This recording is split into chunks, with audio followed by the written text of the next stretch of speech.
The recent history of House Stark is full of mystery. Ned, Brandon, Lyanna, their father Rickard, that generation. There's much and more yet unrevealed. Southron ambitions, Lyanna and Rhaegar, the tourney of Harrenhal, Robert's Rebellion, things even before that. In fact, Benjen probably knew Lyanna better than Ned did, and that's a really interesting thing. You'll notice that these are Southern plot lines, too. All of these take place in the South, deal with the South, mostly impact the South. Of his generation, only Benjen Stark is tied to all that and the greater mysteries of the North beyond the Wall. None of his siblings are much involved in that. Ned executed Garrett, then went right back to focusing on the South. Meanwhile, Benjen went in search of Waymar Royce, who Garrett was last seen with. As soon as he got back to the Wall, he went on that mission. Only Benjen has knowledge of what happened to Lyanna amongst the living. There might be a few exceptions to that, but among people who knew her well. But not only that, he likely played a role. He knew Howland Reed, too. He knows who the Knight of the Laughing Tree is. And shortly after that, he was the Stark in Winterfell during Robert's Rebellion. He might know things about the Tower of Joy. Even if Ned never told him, he'd be able to figure out a lot.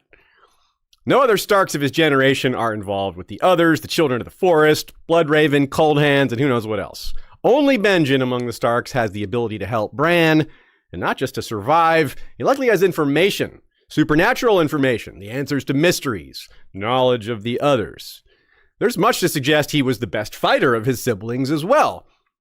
But his siblings are all dead, and technically he may be too, but that doesn't mean he isn't walking around, acting like the First Ranger he was or is, still on that final mission, which sometimes that seems to be a thing with people who've died and come back. They are focused on that last thing they were doing, whether it's Stoneheart or Beric Dondarrion. And in this case, that ties him to Jon, but even more so to Bran, right? Speaking of Jon, what does he know about his past, his parentage? Does he know about that stuff? He might be the only other one than Ned that knows the whole truth. And he might even know things Ned didn't know. Things Bran has yet to learn, but might. Truths Jon Snow has yet to learn about himself. If only anyone who could benefit from that knowledge knew where the heck Benjen is. Benjen disappears so very early in the story, but the mentions never stop. Even in A Dance with Dragons, there's clues and mentionings that just keep going. Bran's visions even include a young Benjen. But even Bran, with his powers, doesn't have an answer to these questions, at least not yet. So today we take on the longest-running missing persons case in A Song of Ice and Fire, a mystery that touches on so many other mysteries, past, present, and of course, future. All that and more on this episode of History of Westeros podcast. Hello and welcome back, everybody. I'm Aziz. With me is Ashaya. And we are live almost every Sunday at 3 Eastern on YouTube. Afterwards, you can find the edited version on Spotify about a week later. And all of the episodes that we do are also on any podcast platform you want in audio form. And you can find them ad-free if you join us on Patreon at patreon.com/History of Westeros. This was chosen, this topic, by our patrons in Topic Smoot 2025. This is the 11th Smoot topic of 16 for the year. And of course, I want to give a shout out to our good friend Nina, Good Queen Alley on Tumblr, goodqueenalley.tumblr.com. The latest blog post over there is questions about Catelyn and Lysa and visitations to Riverrun or vice versa to Winterfell, and whether Hoster Tully ever did. What's the deal with all that? It's a good question. You want to see Nina's answer to that. If you have any questions for us, certainly feel free to hit us up live or message us at westroshistory@gmail.com or anywhere else on social media where we exist, which is pretty much everywhere. You can hit us up on Discord, Facebook, you name it. At the end of this episode, I'll name some more episodes that relate to this one, things that have overlaps. So if you want to stay immersed, we got you covered. At that same time, I will reveal the answer to this trivia question, which is, what term does Mira Reed use to refer to Benjen when speaking of him in the tourney of Harrenhal? Let's hear our section headers. What's all the different things we're talking about today? Our subtopics rather. After our setup, we'll talk about the first mention of Benjen, then his first appearance. We'll run through his time at Winterfell and then going to the Wall with Jon and Tyrion. And then we'll jump back to his birth and early life. Then we have a section called A Song for Lyanna, the tourney at Harrenhal, the not-so-great escape, then Robert's Rebellion, and then a section called First Ranger, and then Why Take the Black? Then Where in Westeros is Benjen Stark? Back in Black, 2 of 7, Craster's Lie, our quote of the week, then The Cash at the Fist, and finally Your Monster, Benjen Stark. Let's get right to it, shall we? We did an episode called The Missing, but only mentioned Benjen in passing because we knew at the time that he'd get his own episode. So we spent our time on all the other missing characters who don't get their own episode, and there's quite a few of them. That's a long episode. And while we're at it, hit us up with your Benjen theories. I'm going to say that now. I'll repeat it at the end, but it's a wide open topic. There's a lot of ideas. People have been theorizing this for 20 years more or more. So it's a wide variety of things people have come up with, and I'd love to hear what you think. I put a little live stream chat up that says, is Benjen alive? And the answer, alive, dead, or undead? See what people say. And now let's start with our first mention. Quote. He was the 4th this year, Ned said grimly. The poor man was half mad. Something had put a fear in him so deep that my words could not reach him. He sighed. Ben writes that No, I'm sorry. I had a cat climbing all over me. Okay. He sighed. Ben writes that the strength of the Night's Watch is down below 1,000. It's not only desertions. They are losing men on rangings as well. Is it the wildlings? She asked. Who else? Nina writes that Ned's who else is interesting here because it may suggest that Benjen didn't tell Ned everything he may have suspected about the supernatural basis for the disappearance of the Night's Watch men.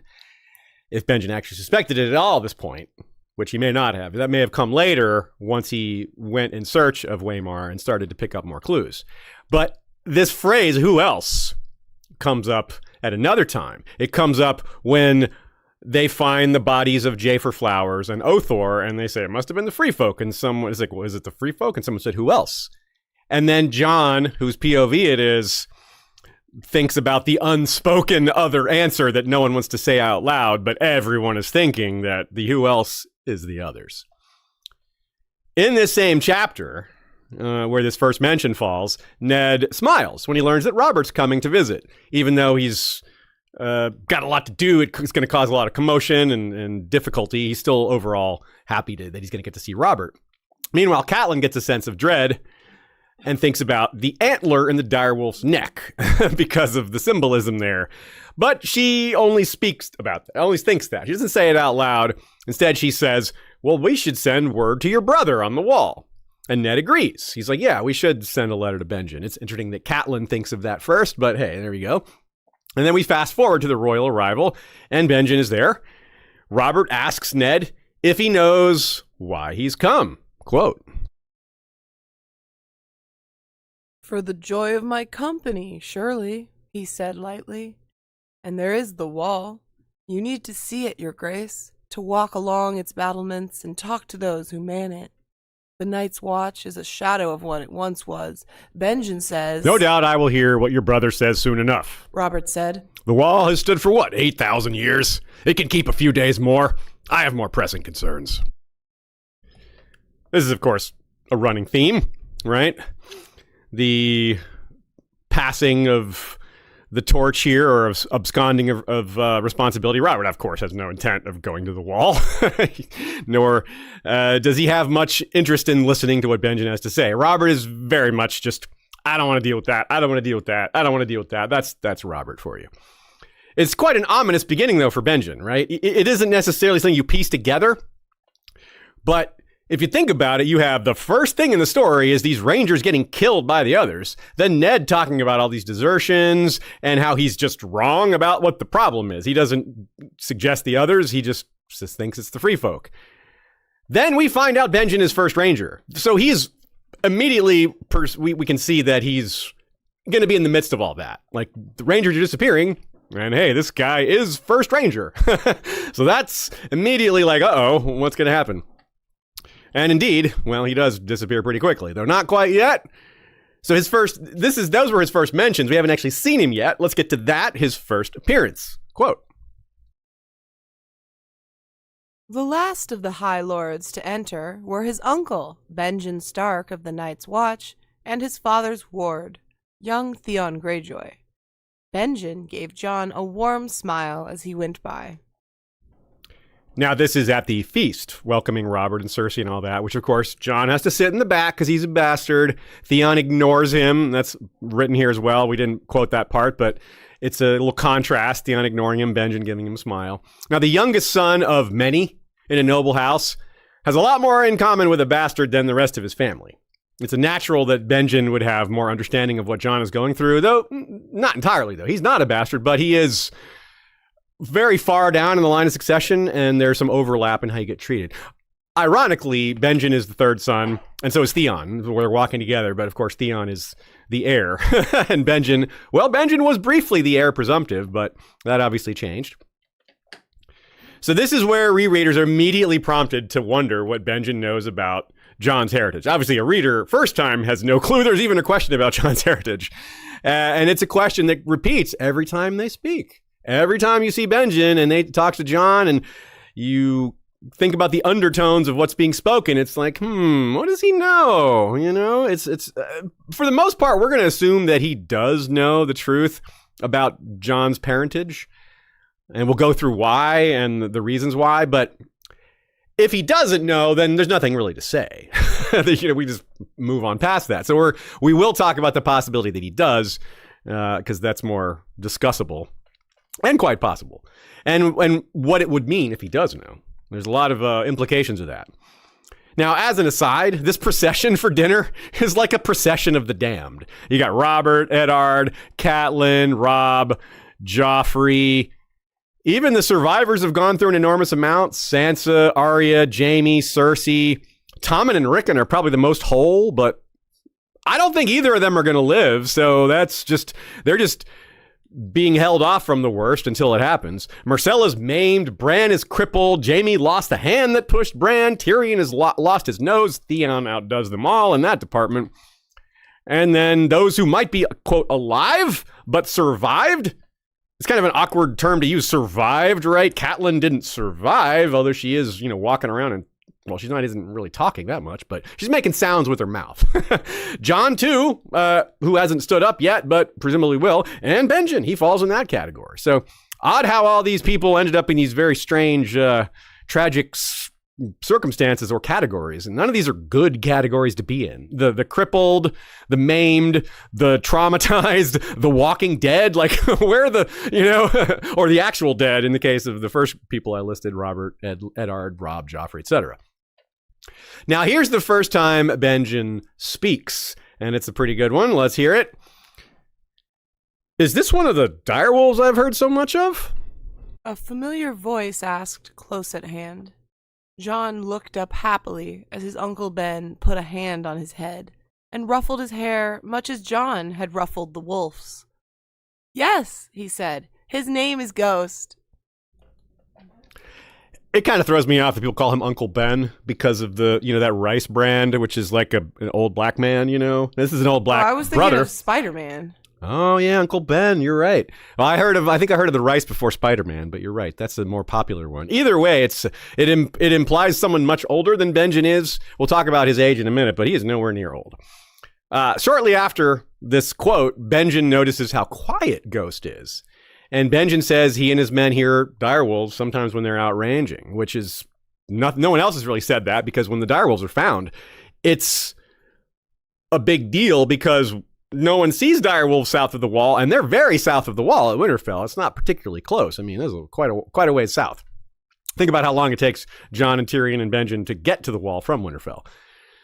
Now, it's funny how Jon, he's technically incorrect when he thinks of Eddard as his sire. I would still call him his father because he raised him, and that, to me, that's If you adopt someone and raise them, you're their father or mother, right? So, but sire and birth parent, those are how you separate that. Father is who raised you. Sire is who, the actual person who inseminated the woman or whatever. And so he's wrong of that. Eddard is not his sire. He thinks of Robb and Sansa and them as his brothers and sisters. Incorrect. But when he thinks of Benjen, his uncle, that is correct. Because if he's the son of Lyanna, then Benjen is still his uncle. Ned would be his uncle too, but he doesn't think of him now. So he's accidentally correct with that one. I think that's funny. Let's get a description of Benjen Stark right here. Quote. His uncle was sharp-featured and gaunt as a mountain crag, but there was always a hint of laughter in his blue-gray eyes. He dressed in black, as befitted a man of the Night's Watch. Tonight, it was rich black velvet, with high leather boots and a wide belt with a silver buckle. A heavy silver chain was looped round his neck.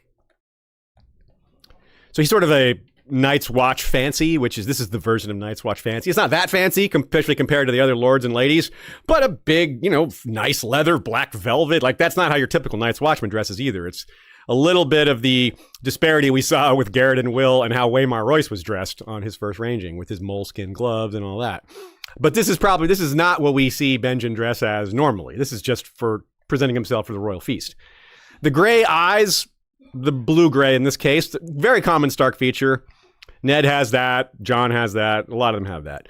Ned isn't described as sharp-featured or gaunt. He's more solemn, kind of hard to read, inscrutable. But this is probably because of his life as a ranger. A lot of time spent out in the wild, eating very little, eating sparingly, lots of activity, way more physical activity than Ned would have. All that time outdoors. Yeah, just living hard, right? He's also described as long-legged, which almost always means tall. Doesn't always mean that, but usually does. So I think we can take it to mean he's pretty tall. Maybe even taller than Ned, though it isn't really mentioned. So I doubt he's a lot taller than Ned. That would probably be a description that we get if it's that standout. George often likes to give the biggest sense of humor to the youngest child. He obviously doesn't do it every single time, but it's the aloof youngest sibling trope who makes fun of things. That comes up a lot. Obviously, Benjen is one of them here, but we have Jaerion Lannister, the youngest of Tywin's siblings, Tyrion himself, the youngest of the next generation. Stannis is the funny one, right? He's actually funnier, but Renly is the one who is more mocking, right? Renly sits back and mocks his brother and mocks other people, Littlefinger, all the that's his role early on. Now, also Mance Rayder is mentioned very early on, right? In Ned and Catelyn's chapters as a potential danger set up for future events. It's, a lot of foreshadowing and setup is going on in these early chapters, of course. And again, this brings us back to Benjen. It's like, well, so Benjen is the guy that's going to have to go fight the others because that was what was shown to us in the prologue. But not only does Ned and no one else know about that, but they do know about this big threat of the King Beyond the Wall, which Benjen has to face that also. He's the first guy. He's the guy set up to do the most right away, even though it doesn't look like that. This is all in between the lines stuff. It's like, man, this guy has a lot on his plate already. So this is a lot of fun setup here. He becomes the most important when he disappears, which is kind of ironic. But in the early going, his biggest role is to be a part of Jon's decision to join the Watch. And Jon, in turn, will become deeply tied to Mance Rayder. And Mance will tell Jon that Benjen was, quote, the bane of his people. That's very high praise, right? I mean, it's begrudging praise, but it is high praise, especially from Mance, because Mance, he took Jon apart in the practice yard when they were sword fighting. It was not close. So, but about Benjen, I don't know that it would be so easy. So, yeah. And Mance also, remember, to become King Beyond the Wall, he defeated every other clan chief. And these are clan chiefs that some of whom Benjen would have familiarity with, at least know their names. So a lot of intertwinings here. So that's what they're facing. So this is, usually Benjen knows that well, even if it's not 100% clear to the readers just how deep this goes.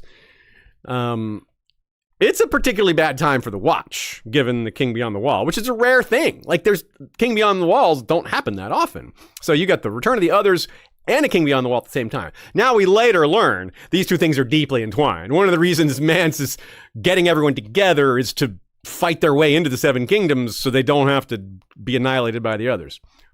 Now, here's the conversation with Jon at the feast where Jon tells Ben he wants to join the Night's Watch, and Ben's like, are you sure about that? Quote, "You might, if you knew what it meant," Benjen said. "If you knew what the oath would cost you, you might be less eager to pay the price, son." Jon felt anger rise inside him. "I'm not your son." Benjen Stark stood up. "More's the pity." He put a hand on Jon's shoulder. "Come back to me after you've fathered a few bastards of your own, and we'll see how you feel." That just gets Jon more mad, of course, because the idea of bastards is a very hot button issue for Jon. I don't think Benjen knew that, but he'd certainly learned it in that moment, most likely. It may have seemed easy for Jon to idealize a life in the Night's Watch precisely because of Uncle Benjen. Benjen was clearly a relatively familiar face around Winterfell, someone he respected, and again, someone that he had the most in common with, given his status as a third son, someone that was not given the noble privileges in the long run. He went off to join the Night's Watch, which is a very hard thing. It's honorable, but it's really hard, right? Not to mention, Jon would have just seen Waymar Royce pass through, another young aristocrat, that passed through Winterfell and was like, hey, this is another guy about my age who is joining up. Like, that's encouraging to him. He's like, I see someone else doing that, someone from a similar family. It invites him to consider doing the same. Now, with this comment, it's a little odd, though, isn't it? If Benjen knows about who Jon really is, this is kind of an aggressive comment to say, after you've fathered a few bastards of your own. Now, I mean, and for all we know, Benjen doesn't have any bastards of his own either. Does he go to Molestown? Who knows? It's never been mentioned. It's never been suggested. It's possible, but hey, who knows? Maybe there's a couple of Stark bastards in Molestown. But maybe Benjen was testing him, seeing how he reacted. Like, if this boy is gonna get really upset at a comment like this, maybe he's not ready. Maybe that's the shame. He's like, he's not emotionally ready for this. If words are gonna set him off like that, he's not ready. And this is what Tyrion does to Jon at the end of the feast. This theme continues of Jon's emotional readiness, of his emotional maturity. It's almost resolved by Tyrion here. Benjen throws that comment at him. He gets really mad. Benjen walks away. Jon gets mad, leaves the room, walks outside, encounters Tyrion, and Tyrion says, "Never forget what you are, for surely the world were not. Make it your strength, and it can never be your weakness. Armor yourself in it, and it will never be used to hurt you." It's a follow-up to this line, to what Benjen was saying to him, right? Don't get mad at these things. Be what you are, keep your cool. Benjen isn't so blunt like this, but he may have been hoping for an answer like this. Benjen may have been hoping Jon responded more maturely and said, yeah, well, I don't want to do that. I'm not going to do that. Rather than getting mad about it. He's like, no, I have no interest in fathering bastards. He could have said that calmly without all the pent-up emotion. This tells Benjen something that Jon hasn't, thinks about this a lot. It's a problem for him. Now, so that's if he really knows, if he expects Jon to actually go father some bastards and he knows who Jon is, that's dangerous. That's a dangerous suggestion, right? What if one of those bastards comes out with purple eyes or silver hair, right? That's whoops. It's like that gives away the game right away. So this is a little bit of evidence maybe that Benjen doesn't know. Still, I still land on that he does, or at least strongly suspects. And throughout this episode, there'll be a variety of reasons why. Now, Anita says, in a more general way, even if Ben genuinely knows or suspects it, he may be referencing the fact that he knows what it cost Jon's mother to swear an oath she didn't really understand, right? It was Lyanna who went off and married Rhaegar, not knowing the full fallout of that event, of their decision there. It obviously caused a lot of harm. If she knew what it would do, I don't think she very likely wouldn't have done it. I mean, yeah, if I marry you and all my family's going to die and the world, the whole realm is going to be thrown into civil war, yeah, maybe I shouldn't do that. But of course, she didn't see that coming. Benjen doesn't, here's another interesting thing though, Benjen doesn't brush Jon off, even though he says that, even though he's like, go father some bastards. That's why I think maybe this was a test that Benjen was giving him, because the next thing he does is goes and tell Maester Luwin that Jon wants to join the Night's Watch. If he legitimately wants Jon to wait, and I don't know if he's going to go tell Maester Luwin so quickly. And also, interestingly too, why did he tell Maester Luwin? Why did he not tell Ned? Interesting, right? Like, that's curious. Why does he tell the Maester and not his brother, right? That seems strange, right? I think that's the kind of thing that you would keep in the family. Maybe it's too hard, though. Maybe Benjen, that's not a topic that Benjen and Ned like to speak. Maybe it's kind of a thing that they don't talk about. They don't go there, you know? Two men that have an unspoken agreement to just not bring that subject up. So that's why he goes to talk to Luwin about it. It's a little indirect. Like, keep that distance because we don't go there. We don't talk about that. Me and Ned, that's a conversation we're not going to have. But we both have an understanding. It's not like they're both ignorant of what the other knows. They just aren't going to go there. Classic stoic male response to a problem. They're not going to talk about it. And maybe it was better to hear it from a neutral third party. Maybe Ben telling Ned directly might have seemed like, are you encouraging him? Like, where did this really come from? You know, is this really coming from Jon? You know, that kind of thing. You want to really know that it's Jon's push and not someone else's. And then the response to this, though, when Luwin mentions this, is that he will go talk to Ben. So they are going to have a conversation. We don't see it, of course, and Ned doesn't think about it later. Would have loved to see that conversation. We can presume it happened, but yeah, there's no note about it. So presumably that happened, and that conversation happened, and Ned said, "Yeah, that's a good idea." Benjen said, "Yeah, we'll make it happen." But we don't know exactly what was said, of course. But it's super interesting. Now, Ned's inner thoughts of all the POVs are the most like compartmentalized. There's things he just doesn't think about because if he did, it would give away too much plot information. It's one of those things where this is why George doesn't put us in the heads of characters who know too much. With Ned, he had to kind of make an exception by just not having Ned think about certain things. He doesn't think about Jon Snow's parentage very much, or hardly at all.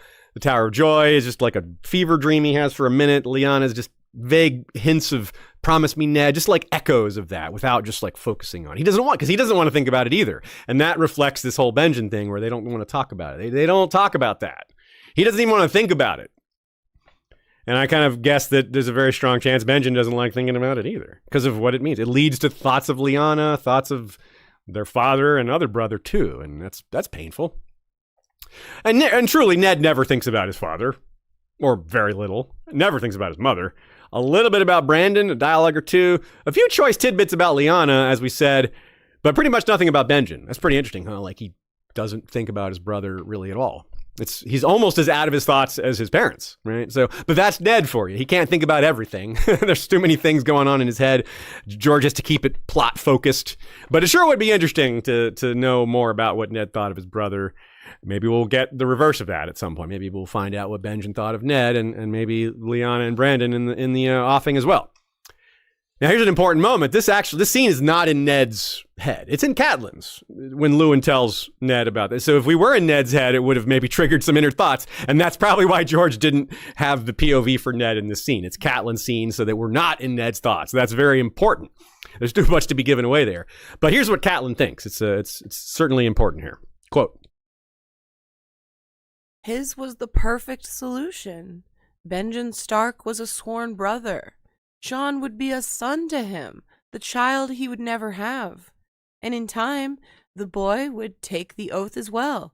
He would father no sons who might someday contest with Catelyn's own grandchildren for Winterfell." There's some irony there, right? The thought she's having about Jon apply to her own husband, except for the child he would never have because Ned has other children.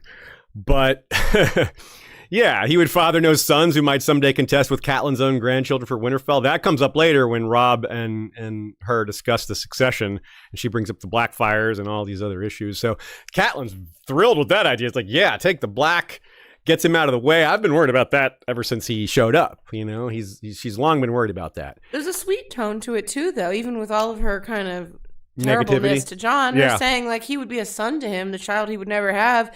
That, would be nice for Benjen, I think, and Jon.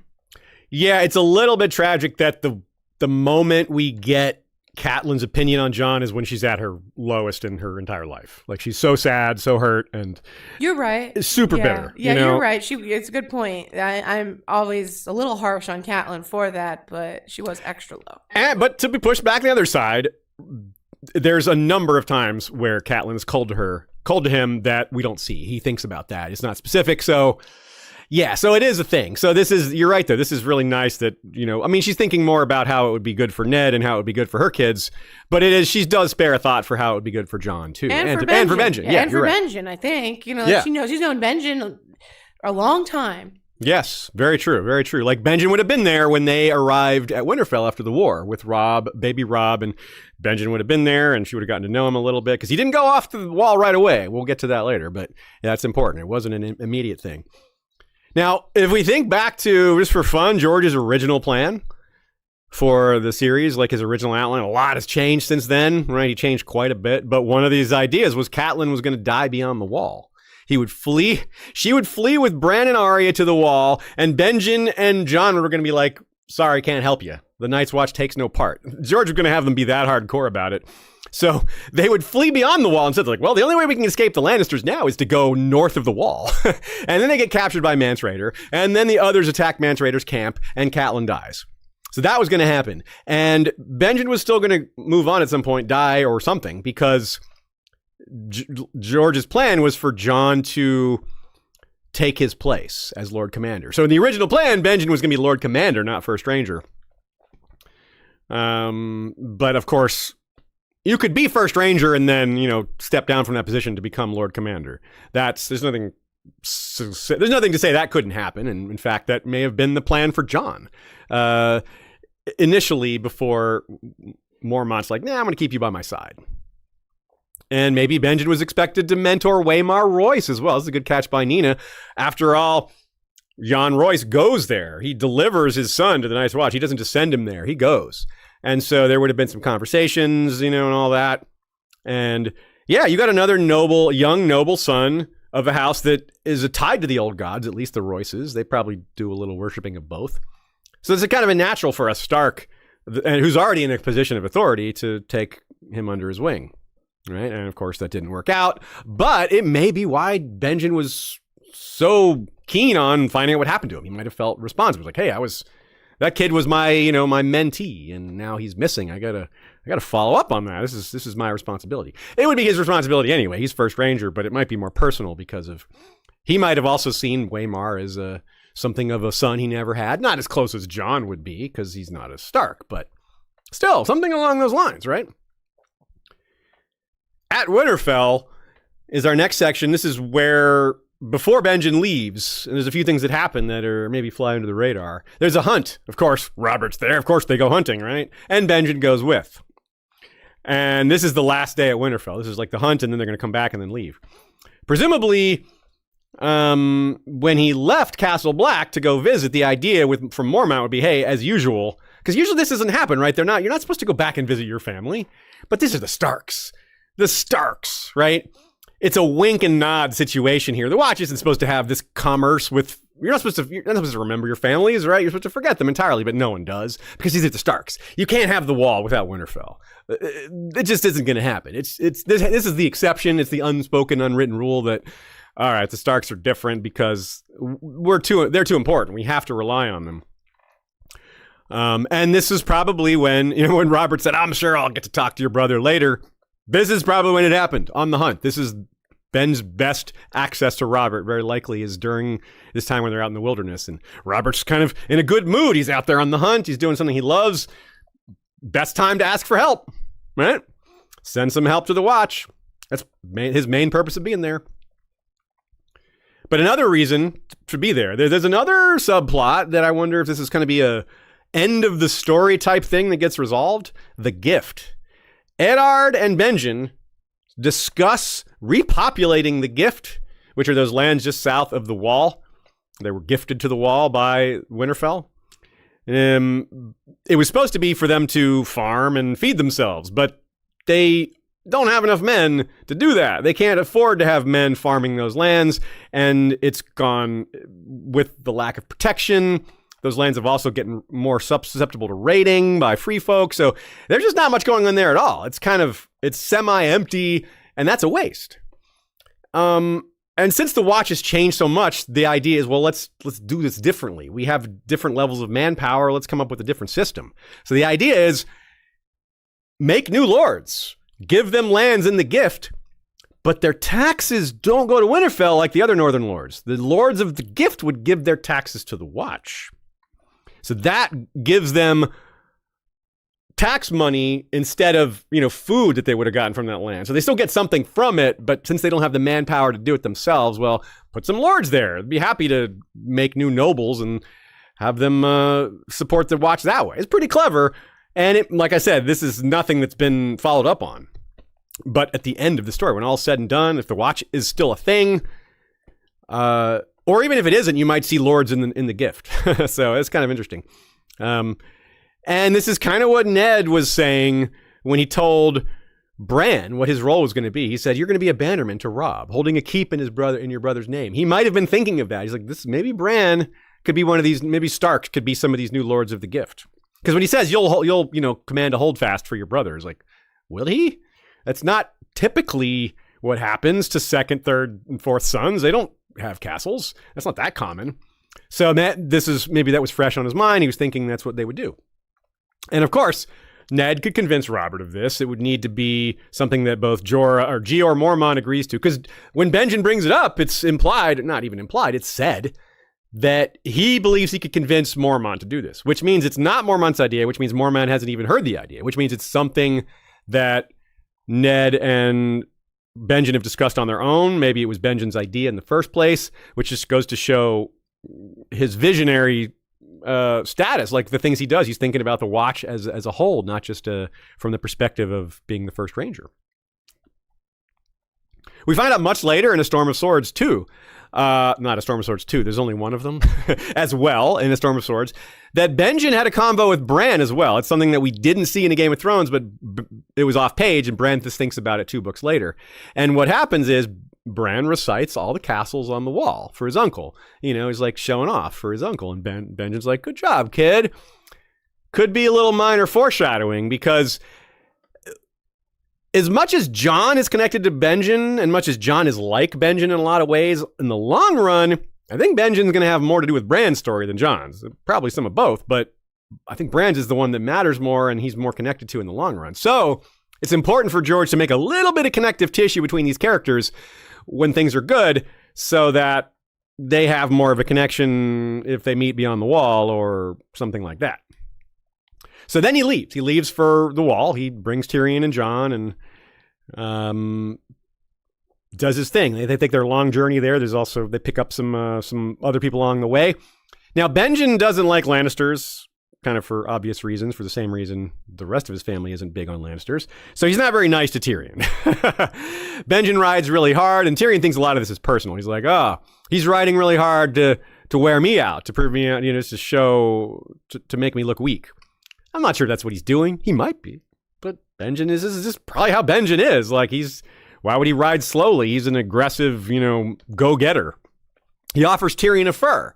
Right? And Tyrion thinks Benjen expected him to reject it. He's like, oh, no, you're too generous. I don't know that Tyrion read Benjen right there either. I'm not sure that was his intent. He's like, I'm going to get you to refuse. I don't think that's it. And then he thinks Benjen regretted giving it to him. He's like, he's probably cold right now. I'm like, I'm not sure that's true either, Tyrion. It might be, though. So a little while into their journey, they meet Yoren. Of course, that's interesting. Like, this is the first appearance of Yoren. And, quote. 5 men, 3 boys, a direwolf, 20 horses, and a cage of ravens given over to Benjen Stark by Maester Luwin. No doubt they made a curious fellowship for the King's Road, or any road. Yeah, or any road. Yeah, that's true. That would be strange. Now, Tyrion, who is very observant, sees Jon observing his new brothers and observes that he's shocked and disappointed. He thinks, no doubt the lad thought all the men would be like his Uncle Ben. Sansa imagines the exact thing later. Nice little irony. It's like a little parallel, little crossover there. When she meets Yorn, it's the same trigger. She meets Yorn and she's like, I thought the Night's Watch were more like my Uncle Benjen. And Yorn will later make much of his connection to Benjen. It's going to be a big plot point when it comes to Ned and Catelyn and some things like that. We'll see in a minute. But Benjen's prowess and leadership is outstanding. That's a really big deal. And that likely left an impression on Yorn and many other brothers. So that's something that they're all proud of Benjen. They're all like, this is a great man, and he's one of ours. When they get to the Wall, things change a lot, especially for Jon. He thinks how Benjen is a completely different person here. Like he's changed, he's acting differently, he's treating him differently, he's not quite as friendly, he's more, like a authoritative commander, which is what he is. First Ranger is a big responsibility, and there's a lot going on. So Benjen is probably also a little terse with Jon because he's high-strung given what's happening. He's got to go beyond the Wall to investigate these disappearances. The minute he gets back from this trip, he's headed out on this ranging that's dangerous, and he doesn't know what he's going to find. It's peculiar, the things he's looking for and the details they've gotten. It doesn't really align with the free folk exactly as the culprits, but that's still what they assume in the first place. So the idea being there's Garrett's executed by Ned, and they still haven't found any sign of Will or Waymar, so he's got to go look himself. It's the First Ranger's job. So that's a lot of the stress that's immediately placed on him that he may not have been aware of. He didn't necessarily know Waymar was missing when he left. He probably did, but that's not clear. Anyway, the plan is start heading west towards the Shadow Tower, look for clues, and then head more northwesterly towards the mountains, towards the Frostfangs. And here's what happens because Jon gets peevish and thinks he should be allowed to go along, which, no, of course not, Jon. You have zero experience. This is how it goes. Benjen Stark frowned. A boy you are, and a boy you'll remain until Sir Alliser says you are fit to be a man of the Night's Watch. If you thought your Stark blood would win you easy favors, you were wrong. We put aside our old families when we swear our vows. Your father will always have a place in my heart, but these are my brothers now. He gestured with his dagger at the men around him, all the hard, cold men in black. These are his picked men. Benjen Stark is a badass ranger. Remember, Mance Rayder calls him the bane of the free folk. So the men with him, the men he chooses to go along, they're badasses too. Think about Qhorin Halfhand and his crew. Those guys worked together a lot. They knew each other really well. They all were able to communicate wordlessly. They all understood what they would do. They were of one mind about a lot of things because they had worked together so much. I got a feeling this is similar here. These are probably men that had gone on a lot of rangings with Benjen. They had ultimate, utter trust in him and them. Probably just a lot of experience together. And they're part of the reason... they had a lot of experience getting hard together. You could say. That's accurate, no? Oh, that's true. You are technically correct. The best kind of correct. So, when Benjen Stark, when we hear that he has this fierce reputation among the free folk, no doubt some of this credit goes to these men that ride with him regularly as well, or did. Sad to say, they probably aren't around anymore. And... that's a big part of why Jon is not going to be a part of this group. He hasn't earned anything. He hasn't learned anything. And he wouldn't fit into this group of men that just know each other super well. And when he fits in with Qhorin's group later, you can see that. There's a little bit of friction. It actually works out okay. It maybe works out better than one might have thought.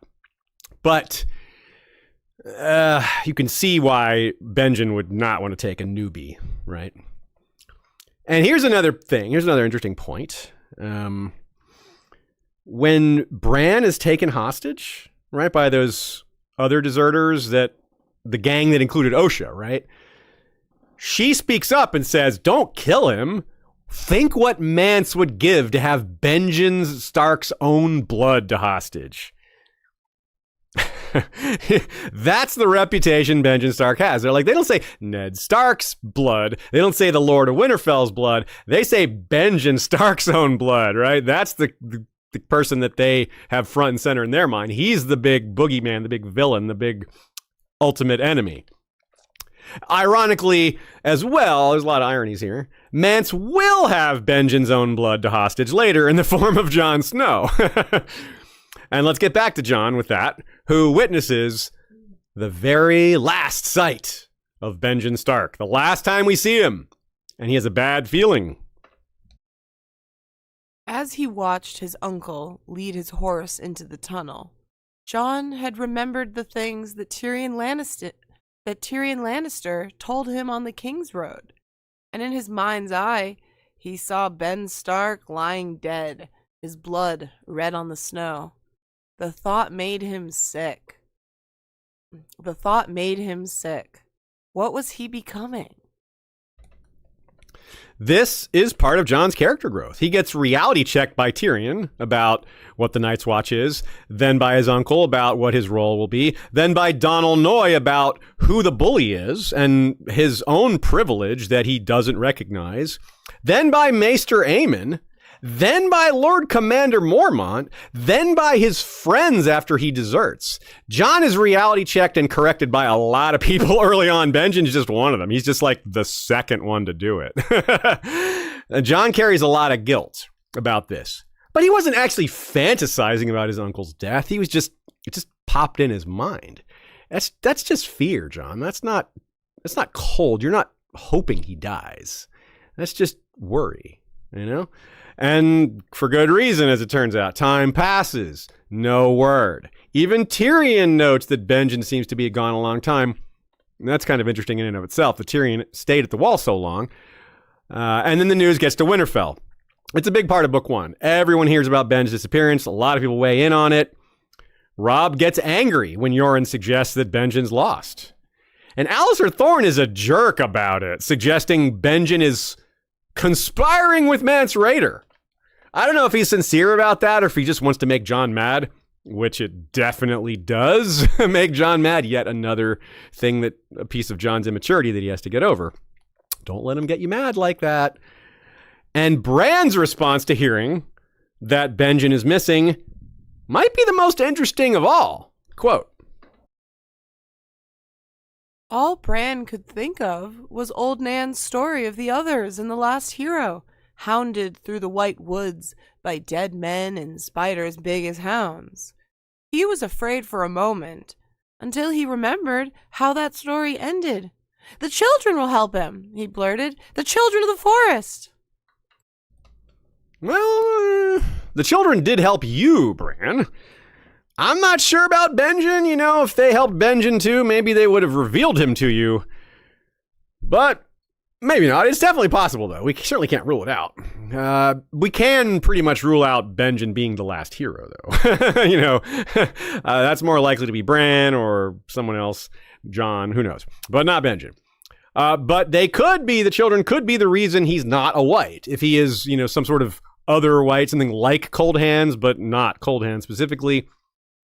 There could be a similar sort of magic in play, and that could be because of the children. They could have prevented the full transformation or gotten to him first, that kind of thing. Not sure, of course, but a lot of good, interesting possibilities here in the supernatural vein.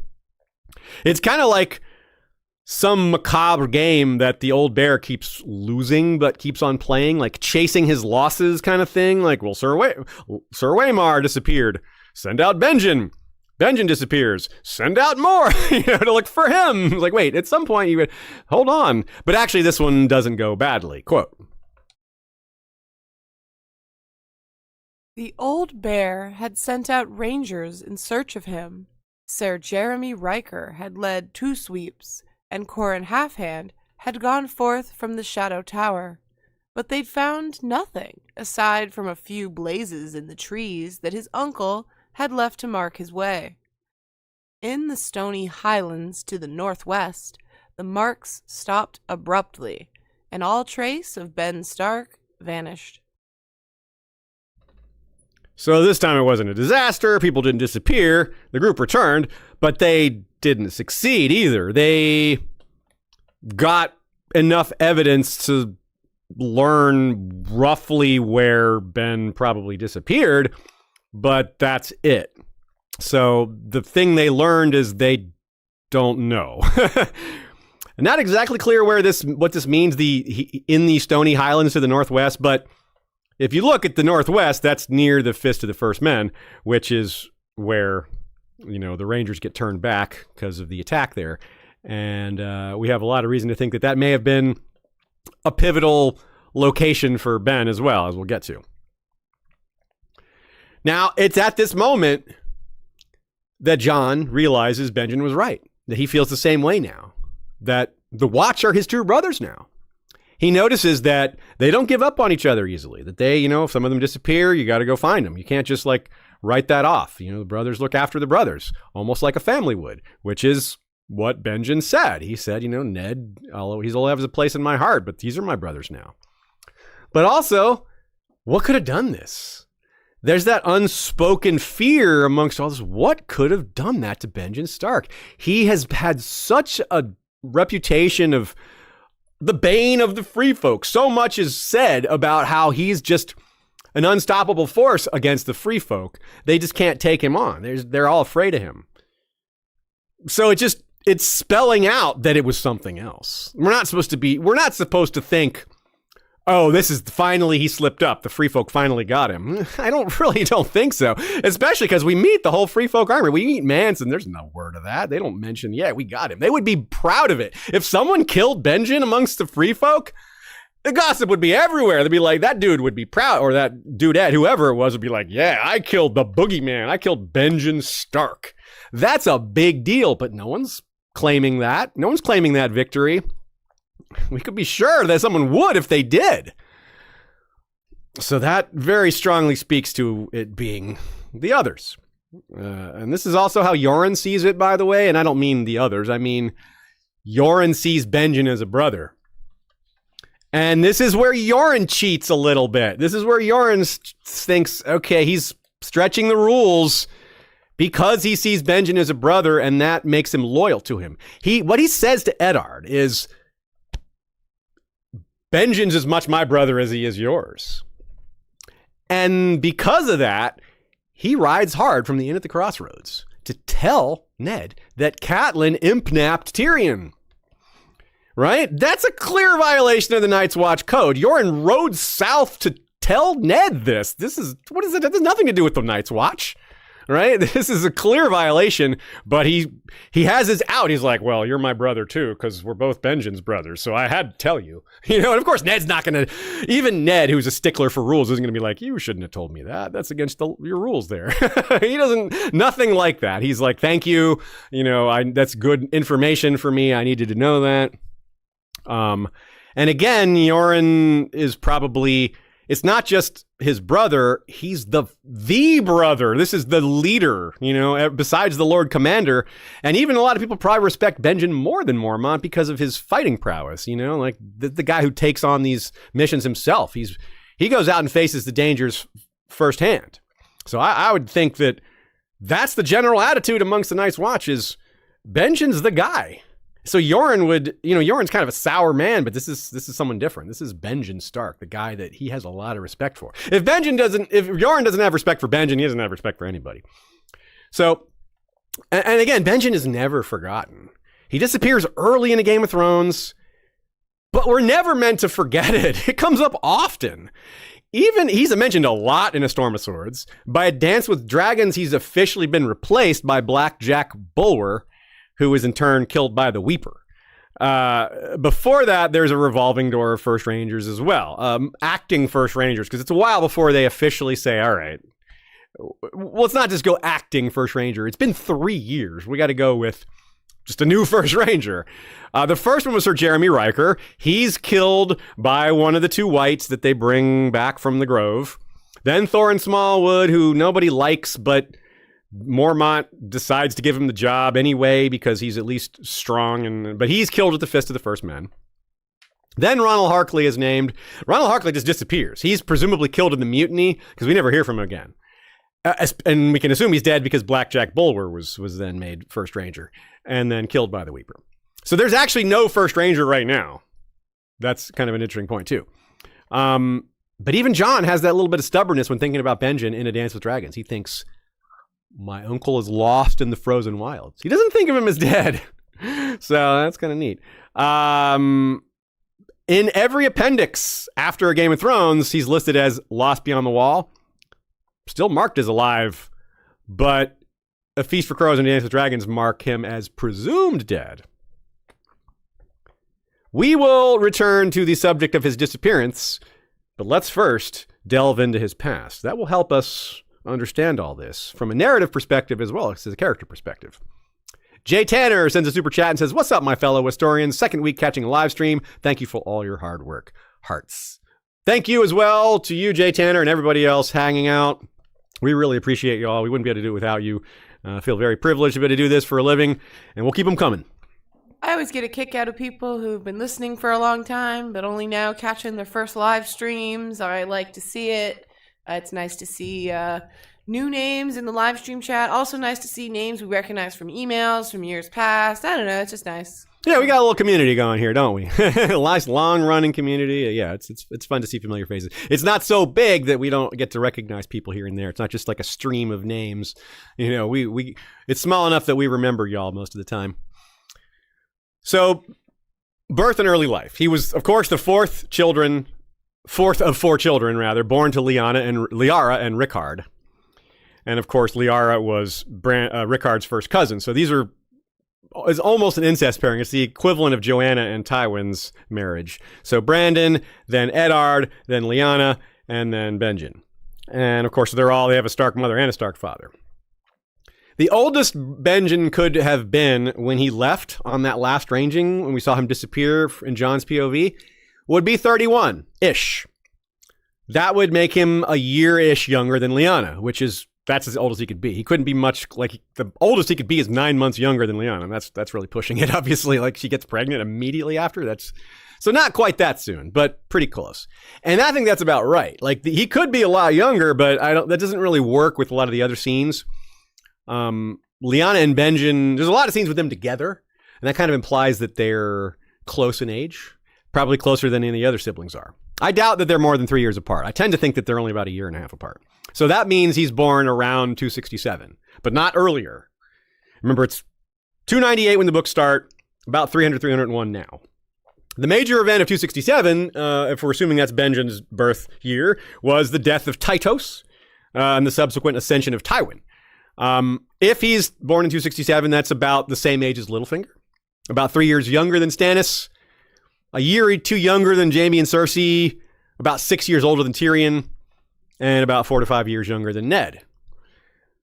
Benjen is a traditional Stark name, and I want to say Stark name, not Northern name. It could be a Northern name, but frankly, the only Benjens we have are Starks. All the Starks are Benjens. I mean, all the Benjens are Starks, rather. Not all the Starks are Benjens. Yeah. There was a King Benjen the Sweet, a King Benjen the Bitter, who was his son. There was a Lord Benjen during the reign of Viserys I. There was a Benjen who was the eldest son of Bernard Stark and Margaret Karstark. That was the Bernard who tried to usurp Cregan, meaning the old man in the north, when he was the young man in the north. So before the Dance of the Dragons. And Artos the Implacable's youngest son was a Benjen as well. So yeah, no other Benjens on any other house. There probably are. We just haven't seen them, but it's kind of funny that it worked out that way. There's also the name Benjicot, which is also seemed to be pretty northern. Don't know of any other Benjicots that aren't northern, or Blackwood, which is northern culture. So that's interesting. But probably not much to say about that. It did make it a little tricky looking up Benjen references throughout the books, because he's called Ben half the time. And there's a lot of Bens, and Ben can be part of another word. So it was a little tricky finding all the talk about Benjen, but it was worth it. So earlier I mentioned that in A Dance with Dragons, there's a very crucial mention, actually appearance of Benjen. And it's in a vision by Bran, that cascading vision that goes backwards in time. Here's the slice of that containing Benjen. It's awesome. Quote.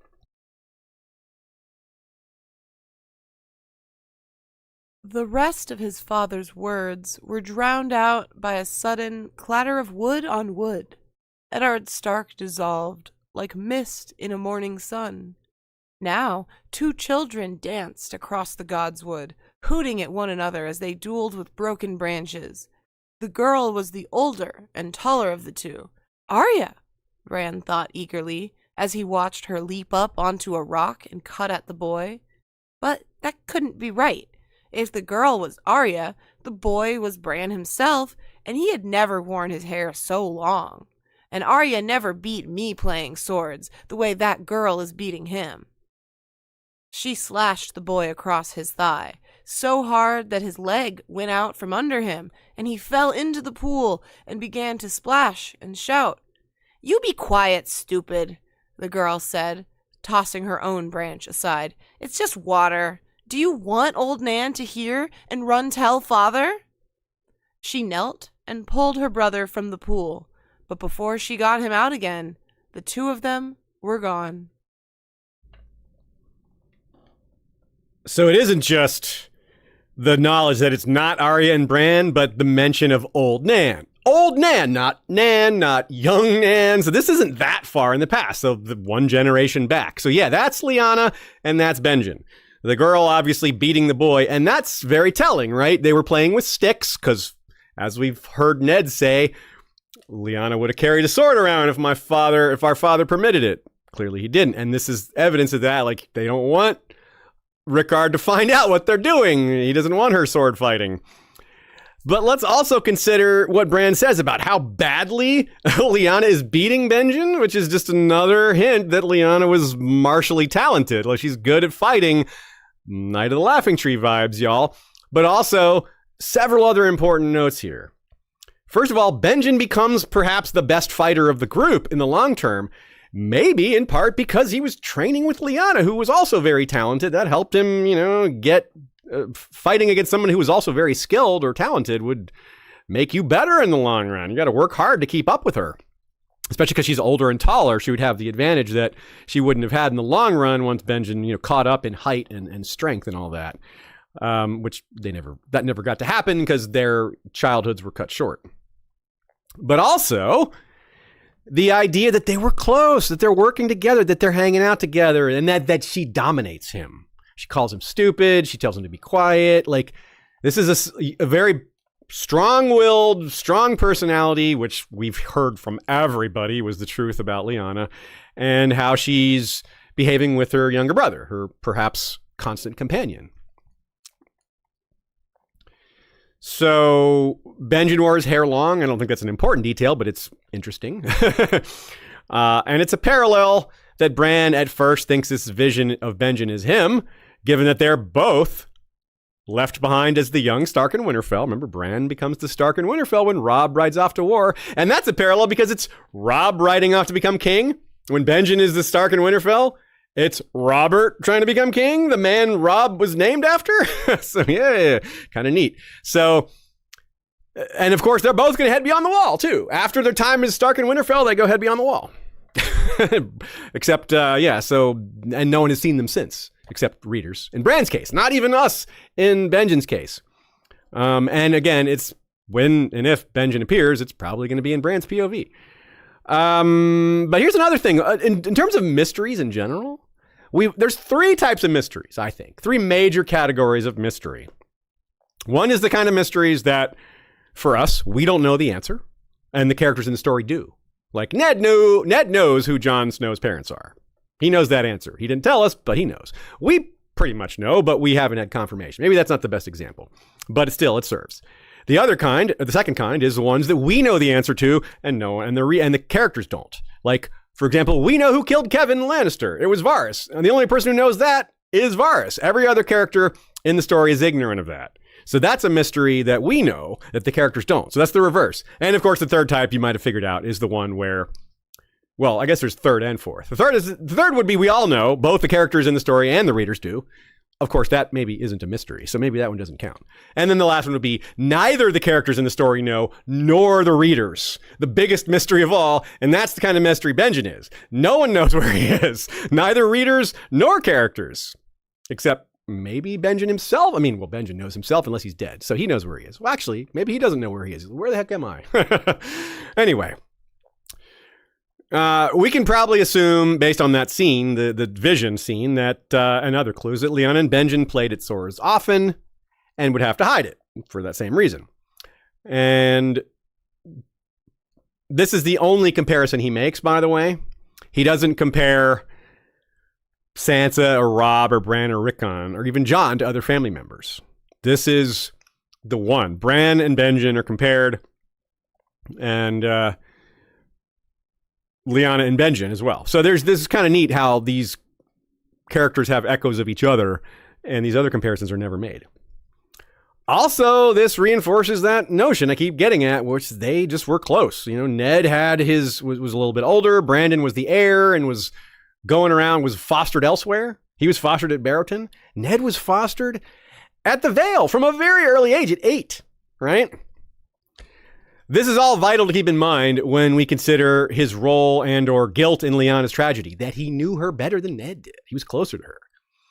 We also don't know when their mother died. Liara was their mother. We have no idea what kind of impact she had on Benjen's life or the rest of them, but it's a certainty he got the fewest years with her. He's the youngest, so that's just math, straightforward. Brandon, Ned, and Lyanna all got more time with their mother than Benjen did. Now, there's no hint that she died in childbirth, so it was probably something else much later, or maybe just a few years later, but we really have no idea. It's not because he was too young. It's odd then, right? Think about that.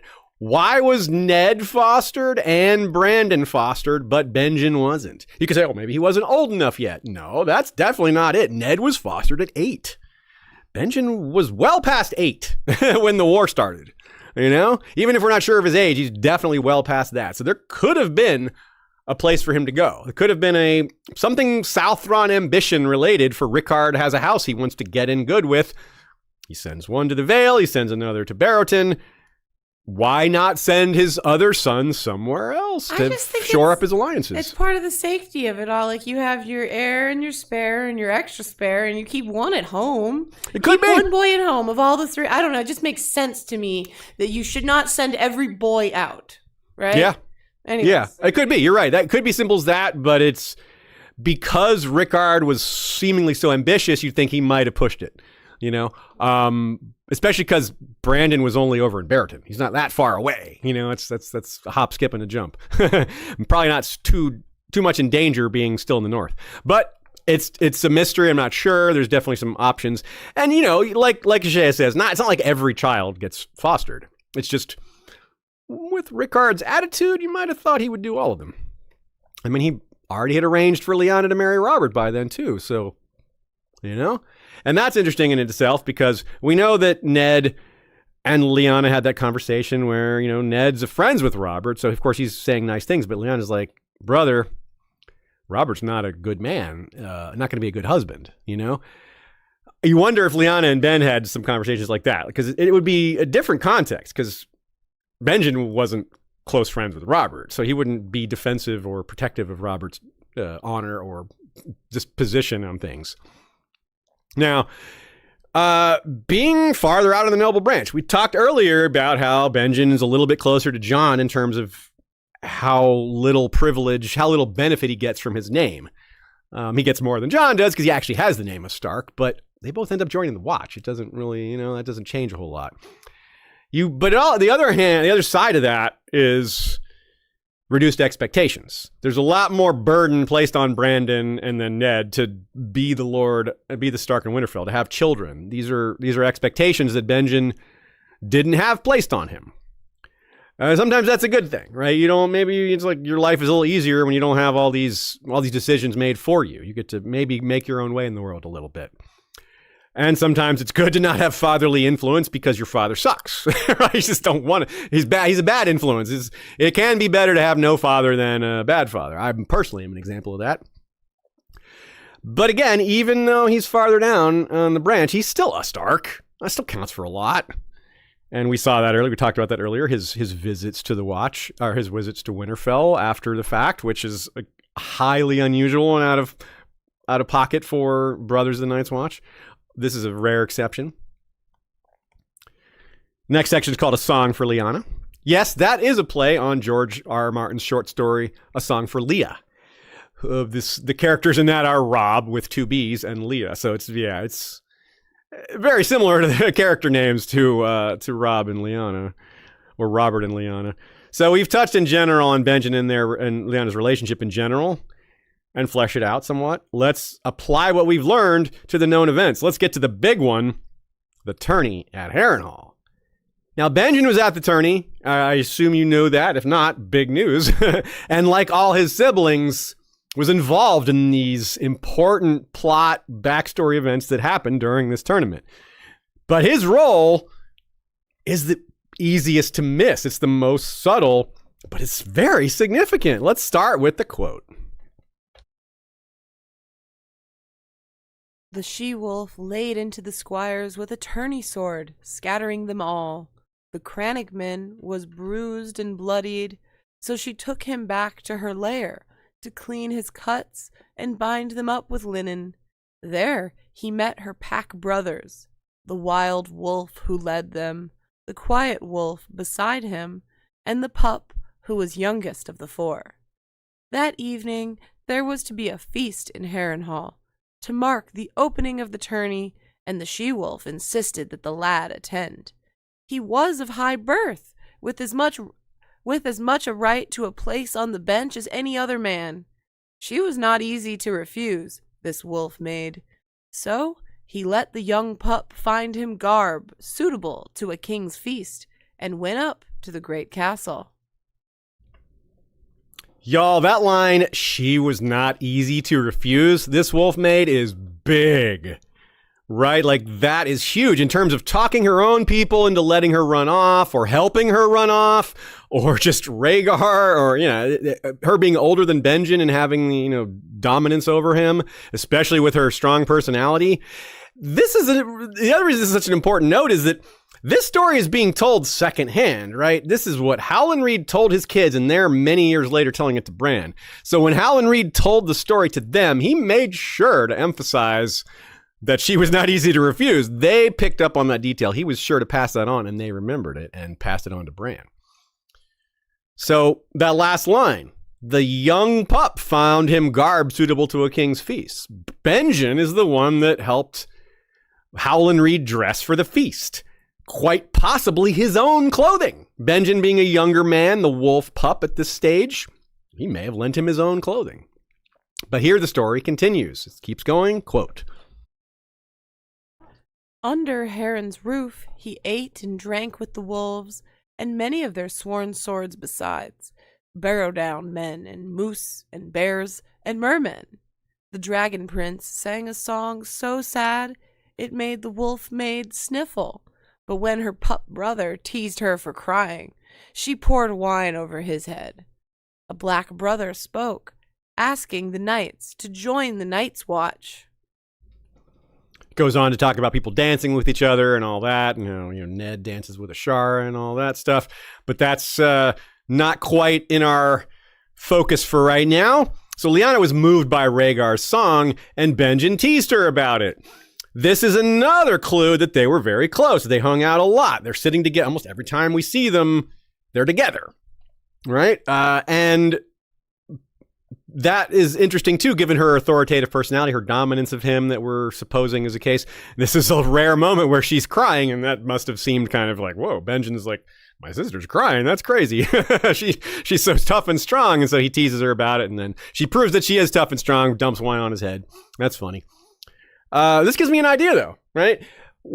When Jon is drunk in that very first chapter of his at the feast, Benjen kind of takes note of that. And he's like, yeah, maybe. And Benjen says, hey, I was younger than 14 when I first got drunk. This might have been that moment. He might have been drinking. Like, Lyanna pours wine on his head. If he's maybe a year or two younger than her, he might have had a wine too. He might have been getting drunk. That might be why he teased her, because he was drunk, So if Rickard had some sort of Septim Mordain equivalent, maybe it was actually Septim Mordain, she can't keep her eye on everybody, right? The wolf pup and the wolf maid doing their own thing. And I mean, frankly, Septim Mordain got drunk herself and passed out at the tournament of the hand. So, even the chaperones can slip up sometimes. Now, here's an interesting bit. According to the World of Ice and Fire app, not the book, the app, and only the app, Benjen was struck by that plea from the Night's Watch recruiter. Ironic that Benjen is encouraged to join the Night's Watch when he's in the south. But hey, they were near the Isle of Faces at least. There's that going on. Could this have been Yoren? That would tie together a lot of these little tidbits. It could have been. Yoren's been a recruiter for 30 plus years. Or had been. He's dead now. So before Benjen was even born, possibly, he's been a recruiter. So yeah, that definitely is possible. And there's not a lot of Night's Watch recruiters out there. So it definitely could have been him. It's only a handful of possibilities. And that would really tie some things together with making Yoren even more partial to Benjen. Benjen even more partial to Yoren. Like, this is the guy that encouraged me to join in the first place. So later, they spot those squires. The squires that attacked Howland Reed. One of them was a Frey. Quote. The wolf maid saw them too, and pointed them out to her brothers. I could find you a horse and some armor that might fit, the pup offered. The little Cranigman thanked him, but gave no answer. This is really big too. After Benjen gives him some clothes, Benjen next offers to give him armor and a horse. This is the beginning of the Night of the Laughing Tree. Benjen's idea. He's like, hey, you can go get them and I'll help you with that. And that's probably the genesis of the whole idea, to go teach them a lesson that Lyanna eventually did. Now, Benjen made the offer. It shows his character, perhaps a bit of following his sister's lead there. Lyanna was helping this guy. Benjen was like, yeah, we should help this guy. You're starting it off. I'm following your lead. He is our father's bannerman. He's one of us, etc. He shouldn't get picked on, blah, blah, blah. So something that Ned and Brandon might not so easily do. Because they're her elder, they would be protective of Lyanna, while Benjen is in her shadow. He's younger and he might not have the same approach. She's like telling him what to do, rather than she's protective of him rather than him protective of her, because he's the younger one. So the dynamic kind of goes downward there, even though she's a woman in this setting where women are often the ones that you are supposed to protect. It wasn't like that with Lyanna. Only their father was really like that. Ned and Brandon were protective of her, but they also recognized how strong she was. And, you know, until the fatal event with Rhaegar, she could take care of herself most of the time. So I, of course, favor the idea that the Night of the Laughing Tree was Lyanna herself. There is an alternate theory that it was Benjen. Right. But why would Benjen have mismatched, ill-fitting armor? It would probably, he has his own. It would probably fit him, right? Lyanna and Howland, that makes sense because they don't have their own armor. Although maybe Benjen didn't bring his armor with him to the tournament. Why? He wasn't expecting to joust. So, but still, narratively, it all really seems to point to Lyanna. But given that Benjen is the one who offered Howland clothing and then offered Howland armor, who do you think helped Lyanna put her armor on? Who was her helper there? Lyanna was the Knight of the Laughing Tree. I hereby dub Benjen Stark the Squire of the Laughing Tree. He might have even made the shield. Someone painted that Laughing Tree shield. It didn't just come from nowhere. Someone had to make that. Someone had to paint that. Might have been him. The not so great escape. Of course, it didn't end with Lyanna sniffing at Rhaegar's song. She had stronger feelings than that. Now, we covered this in great detail in our episode about it. Note that we're not calling it an abduction here. We called it an abduction of Lyanna because that's the perception of it. But here we know better, and Benjen did too. And again, he may have helped. Let's recall that sneaky phrase we heard in the quotes just now, how she was, quote, not easy to refuse. Now, maybe she just made a run for it. She's a great rider. She could have bolted on her horse and gotten away from whoever was with her, and that's that. Like, she's fast.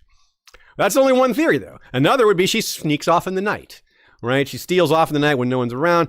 Benjen could have covered for her, helped her escape, helped her get a horse, lied to give her time to get away. Like, oh, yeah, she just went over there to use the bathroom. And like, no, she didn't. She ran away. Like, yeah, sorry, yeah.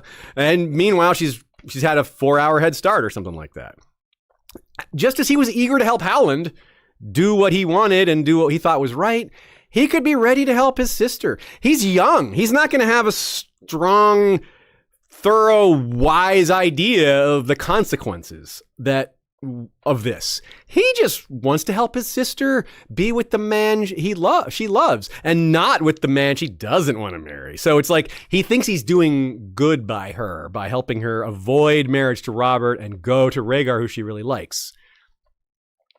And if Benjen had already helped armor her and all that, and it already helped her flout her all these rules that her father had about carrying a sword. He's been sword fighting with her for years, which is against the rules. So he's clearly willing to go against their father repeatedly. So that's not an obstacle here at all. It would have been for Ned. Ned's like a rules guy, right? And he wouldn't condone his sister running off. He's protective of her. Brandon probably as well.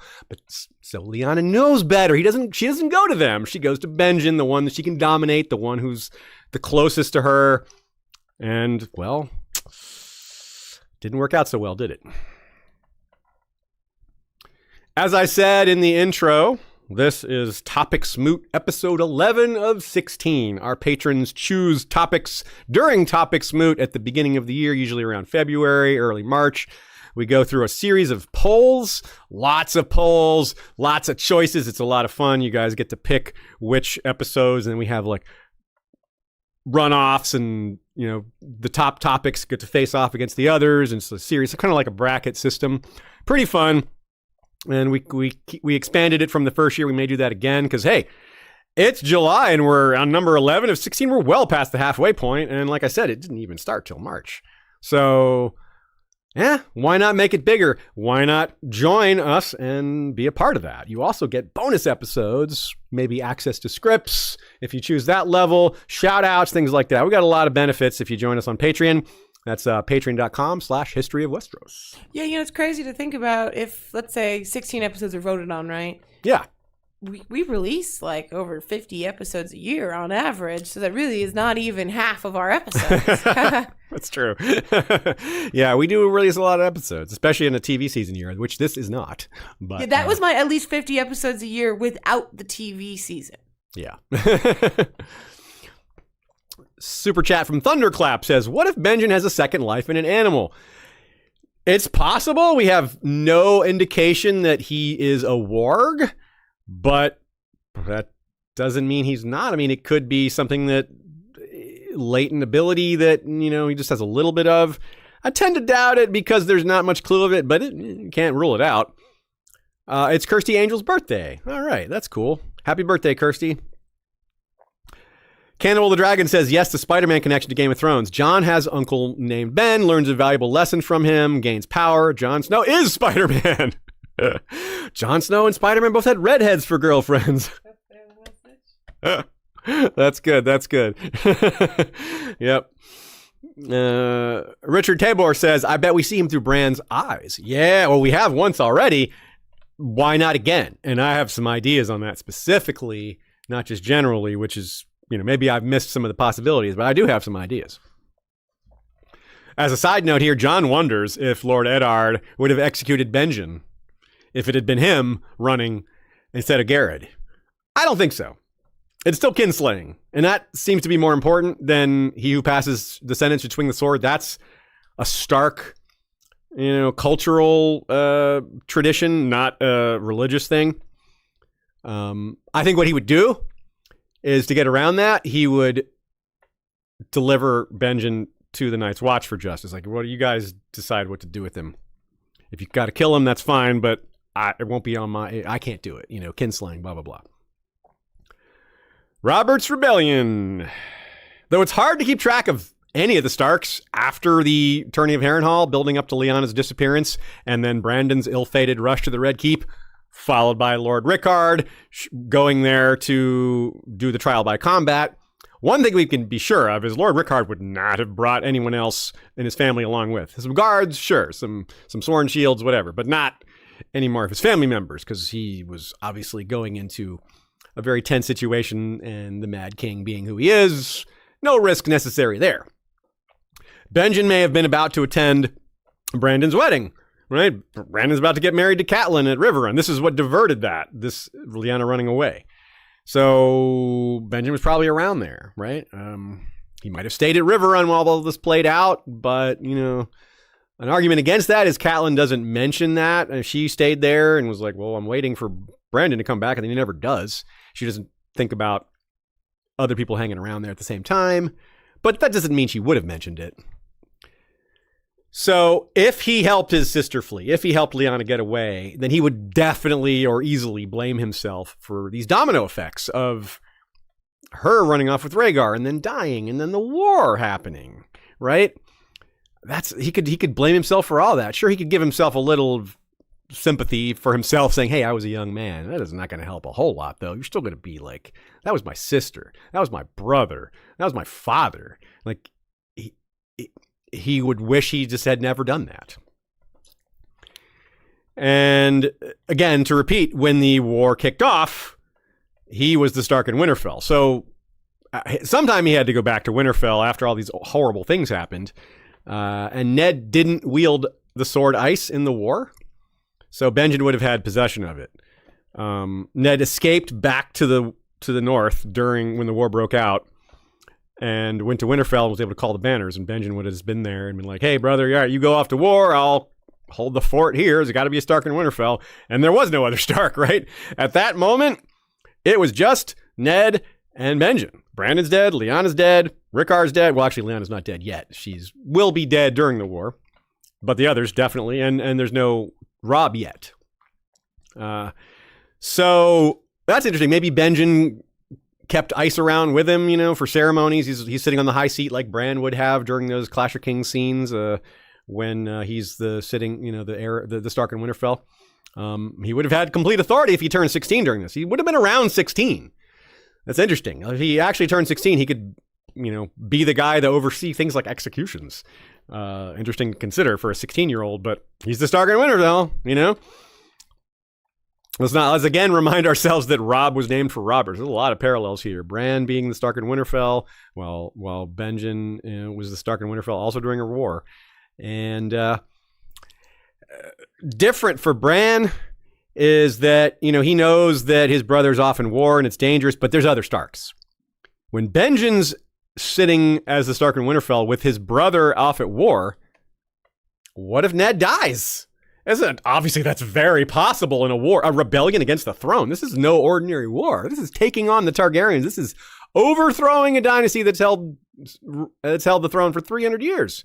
Very dangerous endeavor that Ned is involved with. Benjen had to have dark thoughts of, what if my brother never comes home? I might be the Lord of Winterfell. I might have to get married and have children to keep the line going. What a thought. This is a kid that would have grown up thinking he's going to have no part in any of that. He's got two older brothers. They're going to have children. They're going to be the ones that rule Winterfell. It's certainly not on his radar. But all of a sudden it was. Now, of course, we probably had some of the familiar faces around Winterfell to help him. Maester Luwin was probably there. Sir Roderick Cassel, probably. He's an old guy at the start of the book, so not unlikely he was the man around then 16, 17 years prior. A lot of the people that were killed by Theon and Ramsay would have been there, Old Nan would have been there. Maybe more stories. Benjen gets past the time hearing more stories from Old Nan. Now, the war wasn't super long, despite how big it was, how important it was. It wasn't a long, dragged-out affair. But it was obviously very costly for the Starks. We can only imagine what news and rumors would come back. They would hear all sorts of things. Letters, ravens, riders, messengers, rumors from here and there about what's going on in the South during the war. One piece of news that would have come from Riverrun would have brought joy. The birth of Robb, right? I doubt they'd kept that a secret. They would want people to know. It's a big deal. They'd especially want Winterfell to know. So I think a raven went to Winterfell pretty much as soon as Robb was born. That would take some... Given that we don't think Benjen wanted to be Lord of Winterfell, it would have been a relief for him. It's like, hey, good. My brother had a kid. All right. That means the family is safer. 1, 2, I don't have to be the Lord of Winterfell. I don't want to do that. Now, I don't know that for sure, that he didn't want to be Lord of Winterfell, but there's really nothing in him that's ever suggested that kind of ambition. He seems like really be at home as the First Ranger. He was like a natural at it. And it seems like maybe he knew his own skill set before becoming First Ranger, and being the Lord of Winterfell wouldn't allow him to do all that. He got to sit home and sit in judgment on people. He's a man of action. So it wouldn't have just been the danger to Ned or House Stark. This is a fragile situation. If Robert's side had lost, what kind of penalties would have been levied on House Stark, even if Ned survived? And quite possibly if House Stark if they lose, Ned doesn't survive in that scenario. So Benjen would have had a lot of very stressful things put on him at a very young age.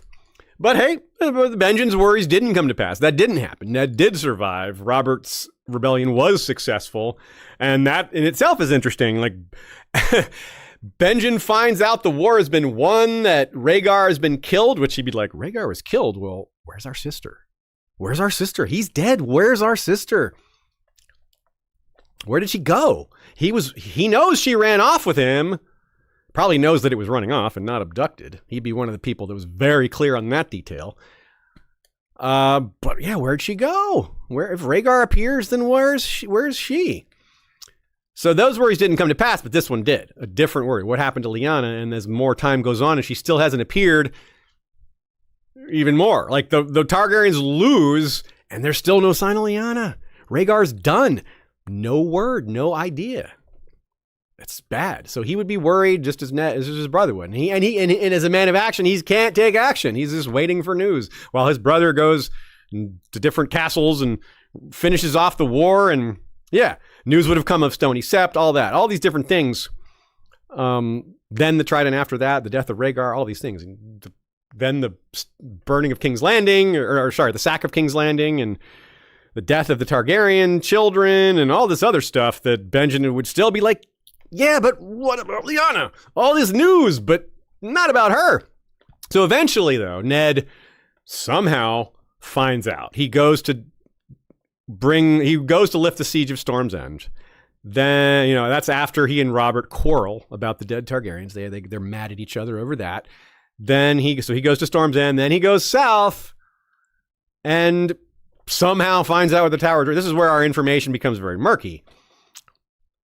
Maybe Benjen was informed. Maybe Ned's like, hey, I did this. Now I'm going to go look for our sister. I'm trying to find her. Benjen be like, yes, find her, please. I've been wondering about that for so long. Like, why has she not turned up yet? I'm very worried. So Ned goes, he finds the Tower of Joy, however that happens, however he does that. Then there's the fight. Then he buries people in their cairns and he takes Lyanna's body with the survivor Howland Reed and returns Dawn to Starfall.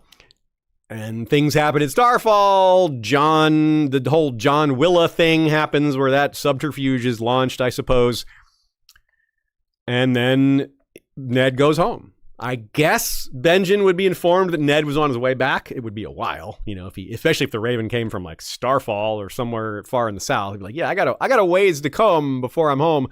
But he might have put in that letter, I'm bringing our sister's body. He wouldn't have put it so bluntly. But I don't know that he would have waited to tell him when he got home. But maybe he would. Maybe he wanted to be like, we should grieve over this in person. Remember, that's what reunited Robert and Ned, that shared grief. And having already gone through that with Robert, he might want to, have that empathy for his brother as well and share that with him, as a family. Now, you can't guess with certainty how anyone grieves without direct evidence.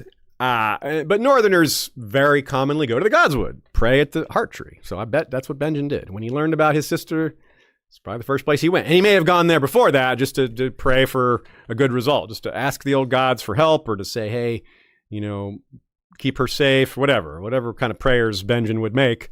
Who knows? Maybe just sit there in silence. I don't know. And exactly what Ned would tell Benjen is a huge question. Yes, she's dead. But wouldn't he want to know why? Can you just leave it at that? Like, well, what killed her? I'm not going to tell you. I don't think Ned could say that to Benjen. Would he lie to his brother about it? That gets really tricky. If he's not going to tell him the truth, then Benjen is just going to figure it out. Like, the lie isn't going to work on him. It might work on a lot of other people. It worked on Catelyn. It worked on pretty much everybody else at Winterfell. But I don't think it works on Benjen. Even if Ned arrives at Winterfell with Lyanna's body and baby Jon Snow and says nothing, Benjen could figure it out. He already knows Lyanna ran off with Rhaegar. He already knows who his brother is. He knows Ned Stark is not going to father a bastard. A lot of other lords might miss that. They don't know Ned personally, but this is his brother. Right? This is his brother. He knows that as well as anybody. If anyone has that insight, it's his family, right? So he sees the kid, he sees the body, he knows all these details. Benjen, they don't have to talk about it. Benjen can just like lift an eyebrow and look at Ned, look at the body, look at the baby, and Ned could just stare at him and be like, we're not going to talk about this, but you get what this look means. This look means we're not going to talk about it, but I know you get it. You know I know you get it, but we're not going to talk about it. Because he made a promise to Lyanna, right? That doesn't mean not telling all these other details. He could have said, yeah, the Kingsguard, but anything he gives away is going to give the game away. And Ned's going to know that Benjen already knows a lot of these details. So, like, how can he avoid Benjen finding out? It's just like, really, you can't keep it from him. There's too many inconsistencies with any sort of lie that Ned would have to make to conceal the truth. Again, it would work on nearly everybody, but I don't think it would work on Benjen. Like, another thing is like, really? My brother beat Arthur Dayne?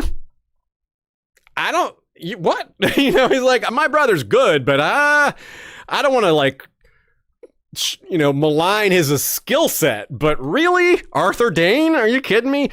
And if you find that out, then he's going to ask the same question a lot of other people. Why was Arthur Dayne guarding Lyanna? That's just too big of a clue, right? Why were you fighting Arthur Dayne? Like, it was one thing to beat him, but why were you even fighting him? Rhaegar was already dead. Viserys ran off to the Free Cities. What is going on here? There's not a lot of other possibilities other than that's Rhaegar's kid with Lyanna. No one else has all the pieces to put that together except Benjen Stark. Now, we're told during a con appearance, this was a long time ago, Conquest, May 2005, George said this, that Benjen joined the Night's Watch within months of Ned's return. So it wasn't a rushed decision. He didn't just like insta-join the Watch. It may have been related to guilt over Lyanna or influenced by it, but it wasn't a snap decision. And again, this is a new regime. This is a Baratheon. It now sits the throne. It's not the Lord of Winter. It's not the Targaryens anymore. That changes the whole dynamics. Now you have the Starks are in pretty good shape, despite the horrors of the war and all the losses they suffered. Going forward, it looks all right because Ned's best friend is now the king. That's pretty good. It's not a bad place to be. So Benjen would recognize that. He's not friends with Robert, but he certainly knows his brother is, and well, that can only help them. So that might give him more feeling of, hey, everything's fine. A lot of babies die in the cradle, but a few months have gone by. Rob's still alive. Things could, so maybe it's time to go. All those factors added up. He's like, yeah, I can go join the Watch. He was already kind of a guy who thought it was a good thing to do. He was already inspired by the recruiter at the tourney of Harrenhal, right? He might have felt good about the Watch's future, given the king was a friend to Winterfell.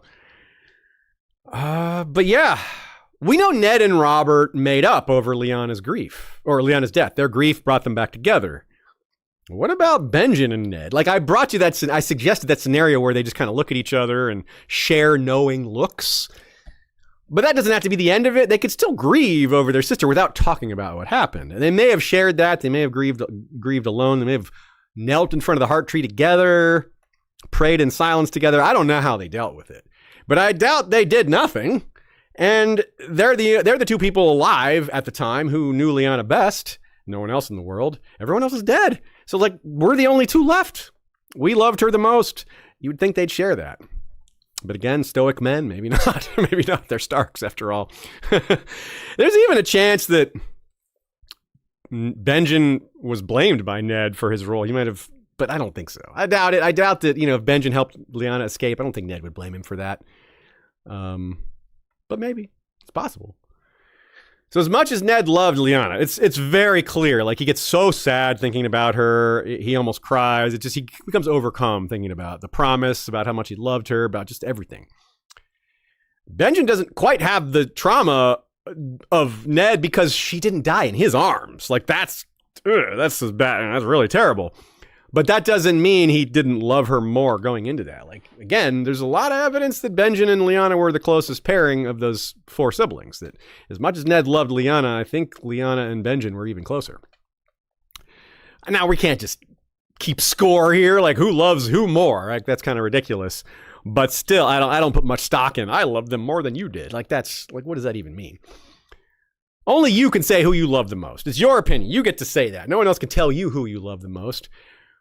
But, so regardless, these two both loved their sister a lot. She was just someone they revered, someone beyond just the fact that she's their sibling. Like, she was a strong personality, a special, unique person who died under very tragic circumstances. So there's a lot. This is why it's difficult to say that it was just guilt that led to Benjen joining the Night's Watch, because there's so many other things pushing him there. Yes, guilt, but also sense of duty. Just being a fourth son.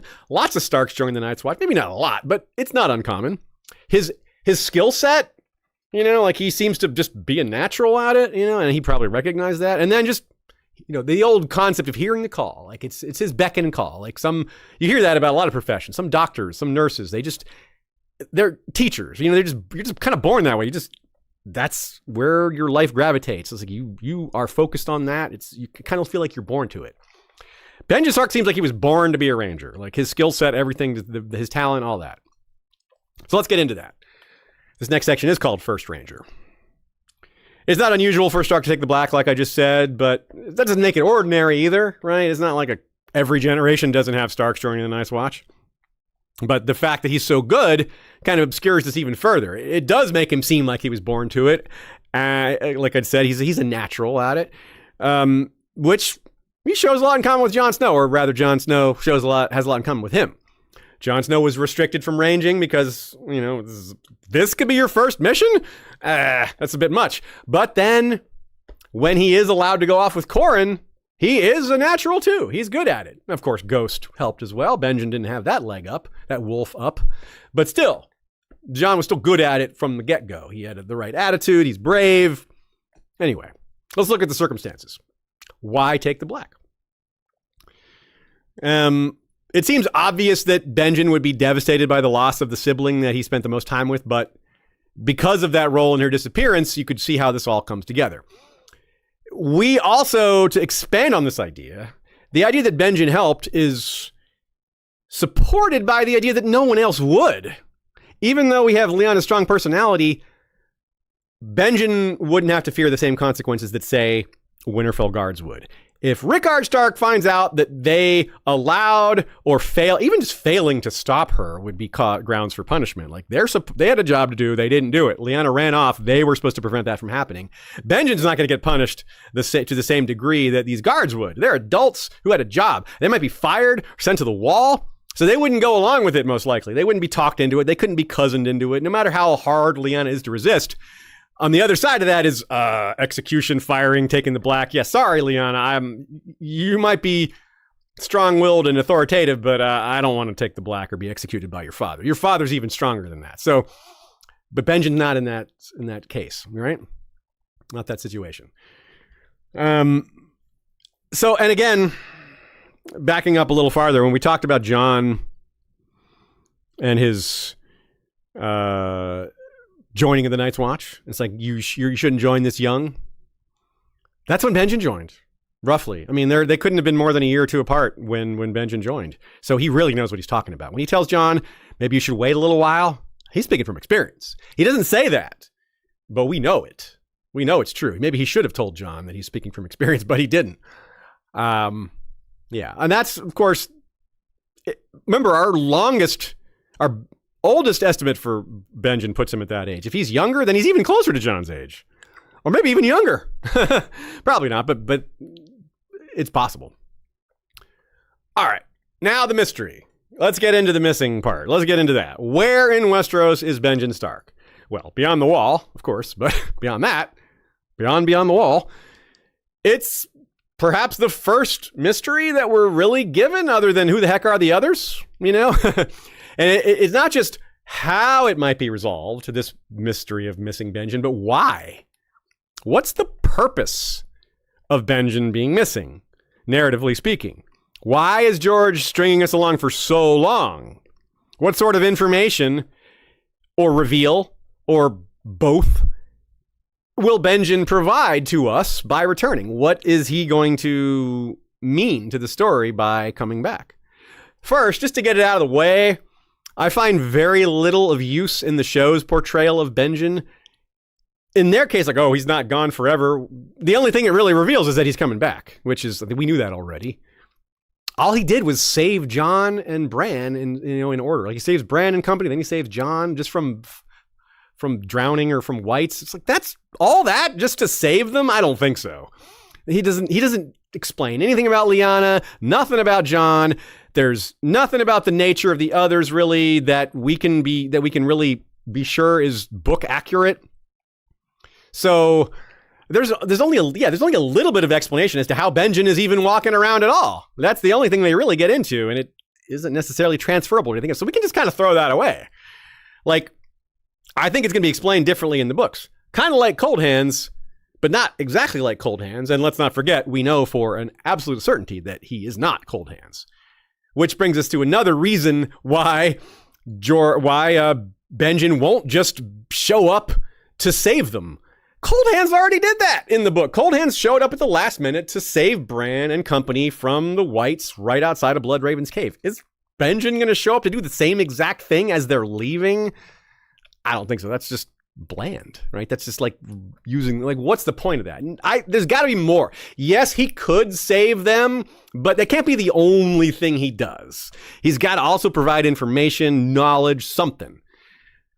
The 5-year gap comes up here as well, because before the 5-year gap, would Benjen have been missing even longer?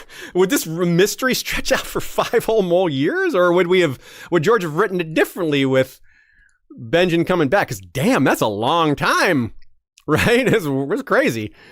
So in this case, George reduced that. It's still really long. It's still the longest missing persons case in the entire book series.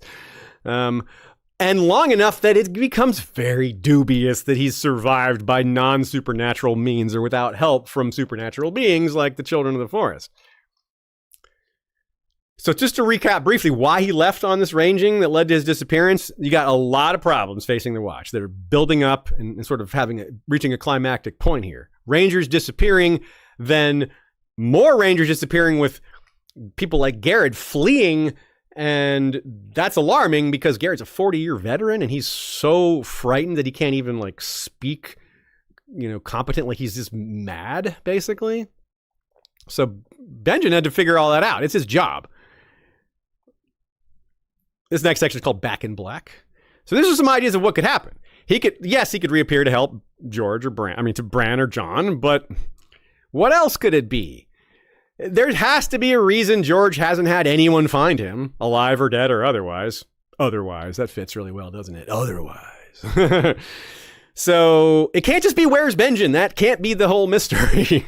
There has to be where's Benjen because he knows things. The reasons he disappeared and the reasons he will return have to matter. The first of those reasons might be self-referential. What exactly is allowing you to still walk around, Benjen? What magic is that? And how does that relate to the rest of the others, the magic of the children, Jon Snow's resurrection? Is that going to teach us about overlap between R'hllor and the children? And everybody has a version of raising the dead, something we talked about in our episode on necromancy and A Song of Ice and Fire. There's a lot of different versions of that in this story. Another very clear possibility, a strong possibility, is that Benjen returns with crucial knowledge on how to fight the others. We already know some basics like dragonglass, fire, probably Valyrian steel. But why did they even come back? What's the trigger? What was the catalyst for that? Why now? And where did they even come from in the first place? These are things can be maybe answered by Bran because he can look into the Weirwood Network and see them. And he actually knows to look. He's already facing the others. He has some idea of that. So maybe we don't need Benjen for that. Maybe Bran will get there on his own. Maybe. But Benjen could have learned about the free folk, finding something in those graves. Remember, Ygritte talks about we loosed all those shades into the world looking for that horn of winter, and we never found it. She admits it. Ygritte indicates they were bluffing about that. But for a while, it seemed like she was telling the truth, like that was a real thing. Maybe Benjen heard that rumor without learning the truth that it was just a bluff. So maybe he was trying to figure out what that was all about. And we still wonder what that was all about. What do you mean opening graves, loosing all those shades? What do you mean, Ygritte? What shades? Is that the others? Is that how they came back? Or was it then? Well, that doesn't really make sense. If you were trying to find the Horn of Winter to escape the others, doesn't really make sense as the thing that unleashed the others. Like, you have to the others have to be unleashed before you're worried about unleashing them, unless it unleashed more of them. It made them more powerful. I don't know. It's tricky to sort through that, but that might be what we need Benjen for, or at least someone to tell Bran where to look. It's like the Dewey Decimal System or a web address. Bran can't just like see the entire past. He has to have some idea what he's looking for. So that's why in the case of the others, well, he already has some idea. He knows who they are. But when it comes to the Stark mysteries, like Lyanna and the Tower of Joy and Jon Snow, Bran doesn't have any idea there's even a mystery there. He has no idea there's even a question of Jon's parentage. He thinks Jon's his bastard brother, and that's the end of it. Just no more thought given to it in his mind. So that is what Benjen can tell Bran about, and to give Bran the reason to look at that information in the past, to go back and see the Tower of Joy. Again, briefly touching on the TV show, Bran just like, when Bran sees the Tower of Joy scene in the TV show, it just happens. He's just like, he's just thinking about it, and boom, there you go. Like, why? But why did his brain go there? It's presented as his mind just went there. For some reason, he started thinking about that. There isn't really a catalyst for it. In the books, Benjen could be that catalyst. Someone has to tell him about that. And Benjen's really the only one who could. So that's a very strong possibility. So yeah, he can look through the Weirwood Network to get the details, but someone has to point him in that direction in the first place. And why would the children care? Why would the children care about Jon's parentage? Well, they might. But again, Bran doesn't know that mystery is even a thing. And Jojen or Mir, could they bring it up? Probably not. Bloodraven? Does Bloodraven going to point out, hey, by the way, Bran, Jon is half Targaryen, and that matters because, maybe, but I don't know about that. It doesn't seem like a great theory. It seems definitely possible, but yeah, we can sometimes narrow down things to be extremely confident, but this is not one of those times. So maybe there's another thing, like maybe there's a secret to the origin of the others. Maybe there's a tie-in with the Starks. More on that in a minute. After 5.5 months, we get this section that I'm calling 2 of 7. Jon and Sam travel to the Grove to say their vows. They're getting inducted into the Night's Watch. Benjen, of course, said his vows there too, about 17 years prior. And as they're there, Tywin smells something is off. Ghost emerges with a white hand. Though they find the bodies, it's Othor and Jafer Flowers. It's determined that they had to have come pretty far away because not only were the Rangers regularly searching this area, there's no blood on the ground. These bodies were moved or walking dead. No one suggests that, but we readers obviously are meant to make that conclusion. So they were killed far away too and resurrected far away, raised far away because there would be blood. Now, all the other evidence for them being killed far away is Mormont says, hey, look, this guy had a hunting horn. Othor had a hunting horn. If he were in peril near the wall, he would have blown that horn. So, and no one heard a horn though. There was no evidence of that. No suggestion that happened. So probably didn't happen. There's also the suggestion that Othor is the one who killed Jafer. Jafer appears to have been killed by an axe blow, and Othor was an axeman. So it's easy to imagine that Othor is killed beyond the wall. They don't yet know to burn the bodies. They're not thinking about the others. Maybe it's fresh on their minds. They haven't remembered that old strategy, that important tactic, burn the bodies, don't let them get raised. And that body raised up. Othor dies, is raised up, immediately attacks his fellow companions. I don't know what the other guys do. They get away. And then for some reason, Othor and Jafer are sent by the others south to, play dead and then rise on the other side of the wall and try to and go after the command. They go after the new First Ranger and kill him and almost kill Lord Commander Mormont. That leaves 4 more, right? Benjen's 1 of the other 7 and 4 other men. So we got these 2. There's 7 that went on the group. Benjen being 1, these 2 dead men that became whites, and the other 4. Where are they? Maybe they'll show up as whites as well in the long run. A lot of characters that could show up as whites. A lot of people who died beyond the wall that could show up as whites later, including giants and animals and things like that. A little scary, but also kind of cool. So this is no longer a search for Waymar, Royce, and Will. When that happens, let's say Benjen and his group, this happens. Othor dies, becomes a white, kills Jafer. They deal with that in some way. All of a sudden, they're not so worried about Waymar, Royce, and Will. They're like, okay, now we kind of have an idea what happened to them. This totally changes our mission. We're no longer looking for free folk. The dead are rising. That's a game changer. They didn't leave for their mission having any idea that was happening or possible. Didn't even hint at it. So, whoa, we're out here and this has just suddenly become a much bigger problem. It isn't just free folk, because Benjen is very confident in dealing with free folk. He's the bane of the free folk. But that's not who he's facing now. And in fact, the free folk are running from the others. And that makes the others more dangerous because the others are killing free folk and making them into whites. So all these things, the disappearance of Ben, the returning of these whites, the attack on Mormont himself, this triggers the Great Ranging. Mormont's like, we're going out there. We got to find Benjen. We got to find what's going on with these bodies. We got to find out all that stuff. This next section is called Craster's Lie. But before they get to Craster's, they stop at White Tree, a village.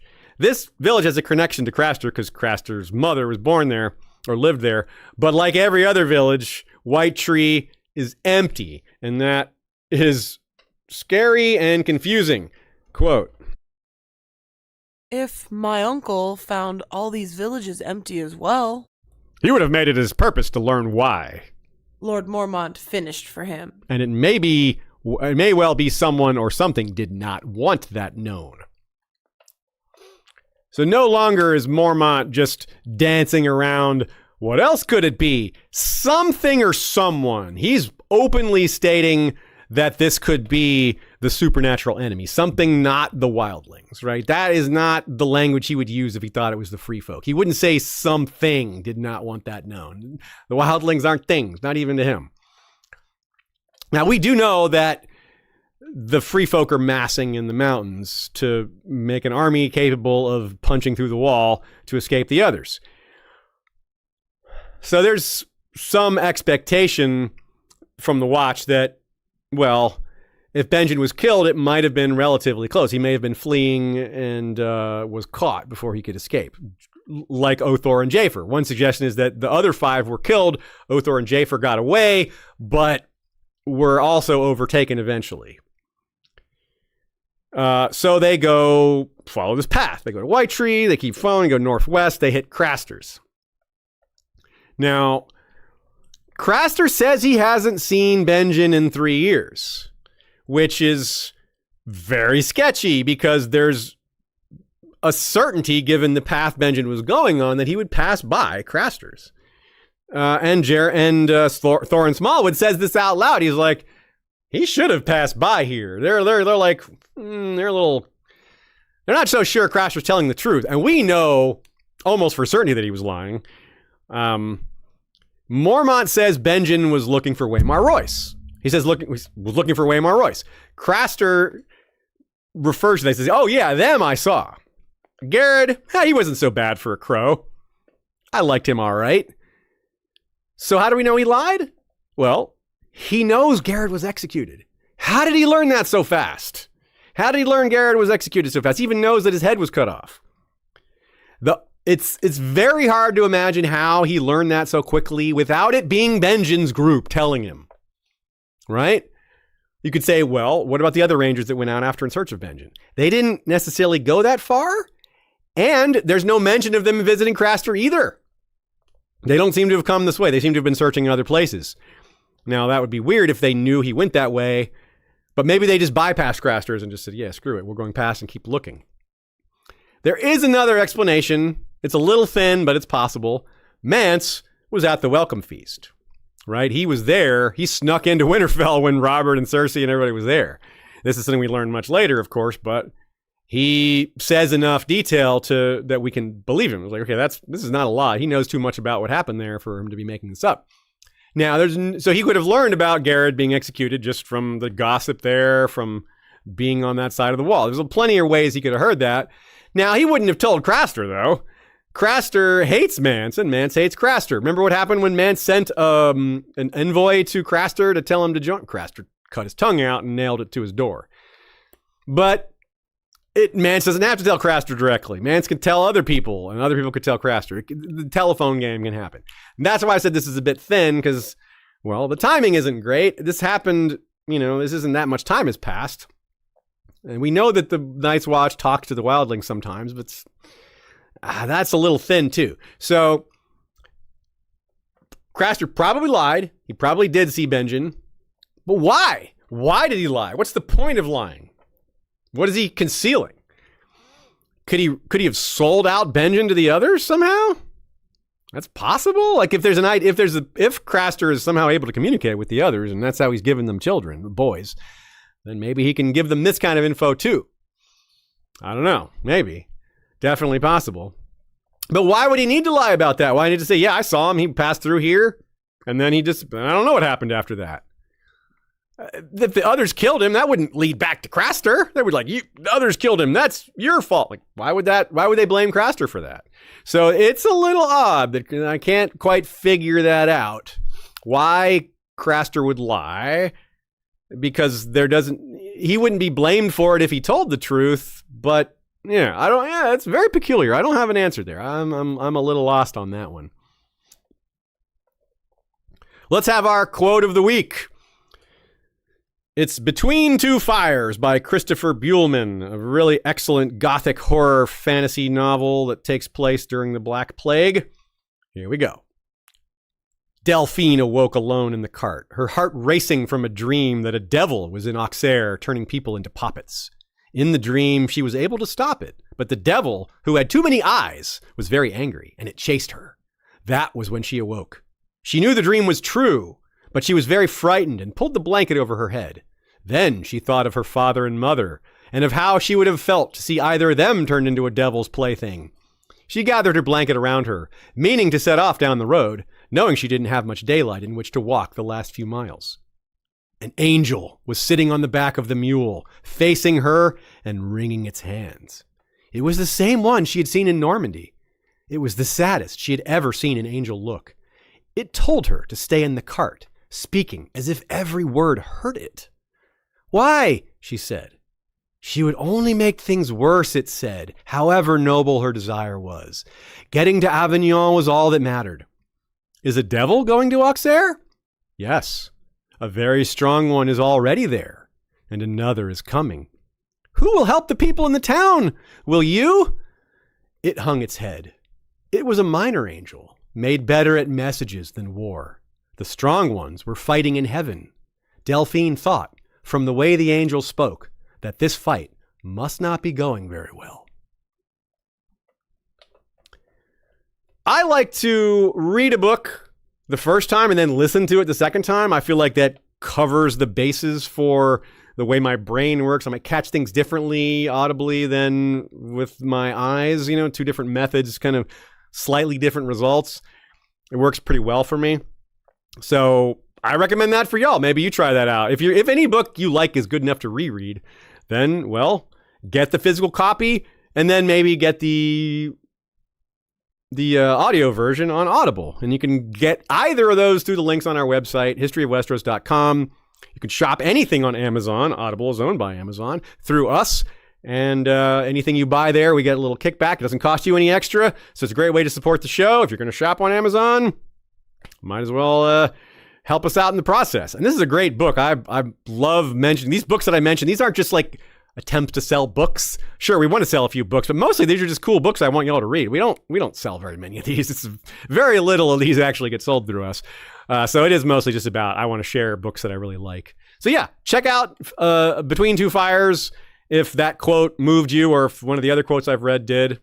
And look out for more quotes of the week in future episodes. The cash at the fist. And I don't mean the money. I mean the little, the stored stash there. Stash, cash, yeah. Anyway.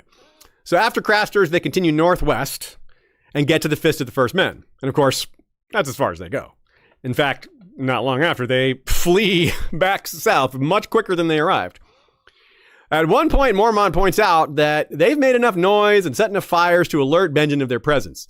John realizes what he means, that it's a lot easier for Benjen to find them than for them to find Benjen. They're a big group. He's 1 or 5 or 7 people. Well, 5 at most. They already know that Othor and Jafer are gone. But they also acknowledge the dark possibility that Benjen could find them as a dead man. He could return to them undead. And this is a reasonable place to assume that Benjen had problems as well. We know his marks. He was burning marks in the trees to mark his passage so rangers could find him. They ended at some point. Well, if the Night's Watch ran into a problem getting to the fist, the others attacked them when they got this far, it stands to reason that this would have been a region that would have been a problem for Benjen as well. They may have also stopped him from going any further. Even though he's a much smaller group, able to hide and travel much more stealthily, well, that doesn't mean it worked. Doesn't mean they're stealthy enough. They could still have been detected, right? Now, this is a reasonable place also to guess maybe Benjen sent Othor and Jafer flowers back. He hasn't sent word of what happened. This would be a way to do so. He's like, okay, we can't go back yet. We discovered this huge new problem, that the others are active again, that the dead are walking. I don't want to go all the way back to Castle Black. I need to stay here and keep figuring this all out. But we do need to tell people. So he sends Othor and Jafer back. But they don't make it. They're cut off. They're killed first. Othor is killed, and then Othor kills Jafer. Something like that. They never get to deliver that message. So maybe Benjen expected that message would be passed along and then help would come, and that, well, it did come, but it was too late maybe, or we don't know if this even happened. But at the Fist of the First Men, remember what happens. Jon finds that cache of dragon. Well, really, Ghost finds the cache and leads Jon to it. Quote, "Had Ghost uncovered some ancient cache of the Children of the Forest, buried here for thousands of years?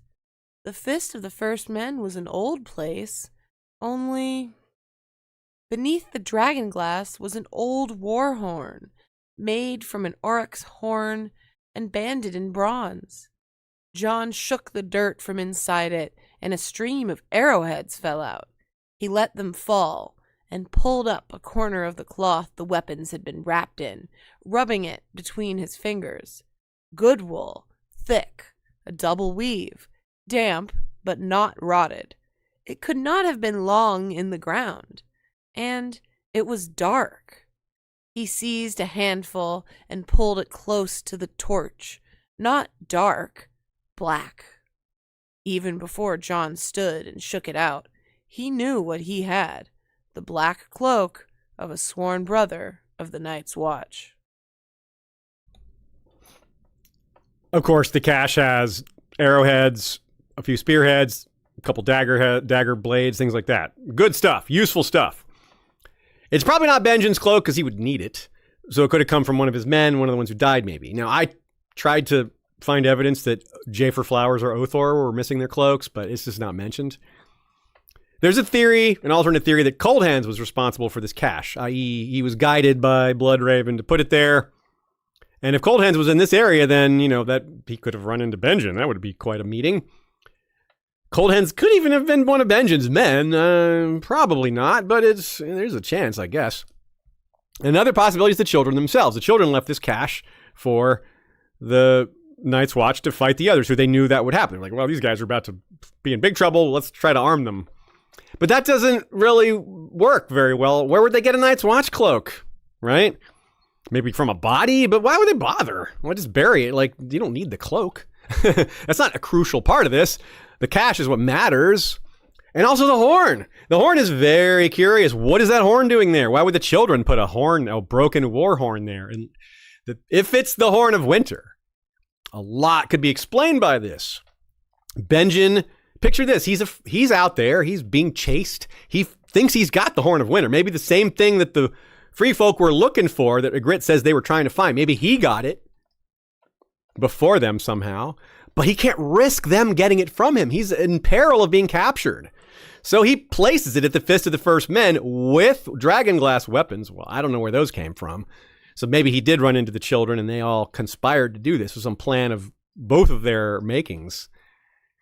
to both get this weapon away from the others, to make sure it goes to the right hands, the Horn of Winter, that is, but also arm the Night's Watch against what's coming, because if we don't, then they might not make it back to Castle Black. They might all die beyond the wall, and then the Horn dies with them too, or stays here. So what good does that do if they're all killed also? So yeah, this is tricky, right? The horn to me is the real peculiar part of this. There's lots of theories about what that horn is, whether it's the Horn of Winter, whether it's something else. But if it's not, it can't just be a regular, why the hell would Benjen put a regular broken horn in this cache? What the hell purpose is that? That's extremely useless, right? There's got to be a reason. And regular horn, just no version of regular broken horn makes any sense whatsoever. It has to be a special horn. The fact that it's broken is why. That's why we know it's special, because broken regular horn, who cares? Broken magical horn, right? Like, I just can't see it any other way. Not that it tells us what the horn does. Not that it tells us what magical properties it actually has, but again, mundane horn in the stash of dragon glass weapons? Why? No, it's special. Your monster, Benjen Stark. Of course, that line comes from Cold Hands when he's telling Bran on the Bran, like, you're a monster. It's your monster, Bran Stark. It's creepy. It's cool. We know that Benjen isn't Cold Hands, but there's still considerations here, possible overlap, possible connections. In other words, something George has done a few times, more than a few times maybe, is he gives us the introductory version or a proto version, a pseudo version of something that he's going to take to another level later. He's going to give us a more potent example of later. A good example of that would be Varamir's POV chapter. Varamir's POV chapter is clearly a setup for, among other things, Stark's second life, or the second life concept. Starks as skin changers, like what that's like, what their powers are. There's a lot of explanation in that. A lot of Varamir kind of telling us what he's about, what he can do, and what skin changers are all about. Kind of similar here in that we see this version of Cold Hands that sets us up for Jon's undeath, and maybe Benjen's as well. Now, on the other hand, I'm not so sure, because I still think my best guess is Cold Hands is one of the Raven's Teeth, one of Blood Raven's men that joined the Watch with him. That would explain why they're tied together. That would explain why he died long ago. Blood Raven could be controlling him through a similar type of magic that the others use to animate the whites. The children version of that magic that they may have even given to the others, if the children created the others, which seems like a distinct possibility. What a twist that would be, though, if that was the case, that Benjen is controlled by Bloodraven. He's undead and controlled by Bloodraven. I kind of doubt it, but that would be possible. That would be in the vein of Cold Hands. And I think this is one of at least 3 major things Benjen's return could explain. Remember, we started the second half of this episode with the big question of what is the point of Benjen's return? Why might it matter? It's not just going to be to save Bran. It's not just going to be to save Jon. It's not just going to be, here's Benjen. We know where he is. Nah, there's got to be deeper reasons. For example, like how to defeat the others. That would align with him leaving the cache there. It doesn't tell us where he got it from, but it does give us a pretty strong clue as to the purpose of it. Like, why else would those dragon glass weapons be there? Of course it's to fight the others. There's no other possible reason. So, could Benjen be a prisoner of the others? I mean, that's kind of out there as an idea. Like, do they keep prisoners? I mean, I don't know about that. But it's a wide open topic. We know so little of the nature of the others, of where they come from, of the lands, of always winter, of just all that. So we can't rule much out at all. It could also speak to a connection between the others and House Stark, right? The original Night King supposed to be a Stark, right? That's how Old Dan tells it. It's long been a theory in the fandom that because the Targaryens have a blood connection to dragons, that maybe the Starks have a blood connection to the others, like the fire and ice parallels here, the 2 bookend concepts that the Song of Ice and Fire. That isn't maybe enough to go on, but it's enough to start with as an idea and to say, maybe. And like I said, this has been a theory that's been around, I think, since book 1, that idea. Like, people have been connecting the Starks to the others for a long time. And there's a good reason to, even if not a full reason to, even if we don't have that all fleshed out. Maybe one day we will. All right, let's end with Benjen's point of view. And I don't mean like we'll see a chapter from his point of view, but just given some things that what they might have looked like from his point of view. And what he might look like if he returns. The idea that Craster had an indirect role in his disappearance is definitely a maybe. The free folk in general, again, I really don't think so. Again, the idea that they would have killed him and not bragged about it, and Jon's traveling with the free folk for a while. Yeah, this is no way. Whoever did that would be a legend amongst the free folk. So if he does return, when he does return, let's say that. Who's he going to reveal himself to? Bran, of course, is the most obvious, but if not him, then who? The Night's Watch is completely cut off. Like, how does he even get there? Most of the free folk are south of the wall. So he probably can't do that if he's undead. He, like Cold Hands, he probably can't cross the walls. That's another thing they might have in common. So even revealing himself to Jon seems a little bit unlikely because Jon may not have a reason to go north of the wall for a while, if at all. Like, he froze the gate shut, And he wanted to lead that thing to Hardhome, and he was assassinated before he could do that. That would be a twist, though. A very interesting thing for Benjen to come back as undead after Jon is undead, and then to be like, hey, we're both undead. How about that? Yeah. Melisandre hasn't seen Benjen in any visions. She's seen what she thought was Arya. She's seen, towers crumbling into the sea. She's seen Bloodraven. She saw Bran, the wolf-headed child, and all that. She's seen a lot of things. She saw Patchface. She's seen Jon Snow. No Benjen, though. So that's not a vehicle, George. This is not a... Melisandre could have been, and still could be, I guess, in a future chapter, could have been a vehicle for clues about Benjen, but no, we didn't get that. So I thought that was interesting to mention. I kind of doubt he'll just show up at the gate one day, but maybe, maybe that he shows up when the others do. He's been, following them, shadowing them, and when they make their move, he's ready to help. Benjen attacking the others could look a bit like Aragorn. I'll call him Strider in this case, because since that's his ranger name, and Benjen's a ranger. When at the, the mountaintop, the Weathertop spot, where he had his torch and his sword, he was driving the Nazgul off. It could look a little like that. Benjen showing up, with the obsidian and fire, not afraid for himself because he's already undead as well, and who knows? Yeah, just if he does show up and starts kicking ass, that might be what it looks like. Because if he left that cache, well, he probably kept at least one for himself, right? Maybe a couple arrows, maybe a dagger, maybe something like that, a spear. So yeah, but even that said, I still think it's most likely Bran's chapter. He could tell his story, give Bran more things that are important for him to know in his fight against the others. From Bran's grand magical perspective, information that Benjen has could be very useful. Tells him where to look in the Mirror Network for certain mysteries, how to learn more. It's fitting that the First Ranger went missing in the fight against the ultimate enemy. That he was the first to go investigate it, even though he didn't actually know what he was going to investigate at first. Along the way, he did. He probably had that same realization. The thing Corran tells Jon, tell Lord Commander Morma, you have to get away. You have to get back to the Watch. It's vital. I'm willing to die to help you get away, because otherwise we're both going to die, and this information really has to get back to the Wall.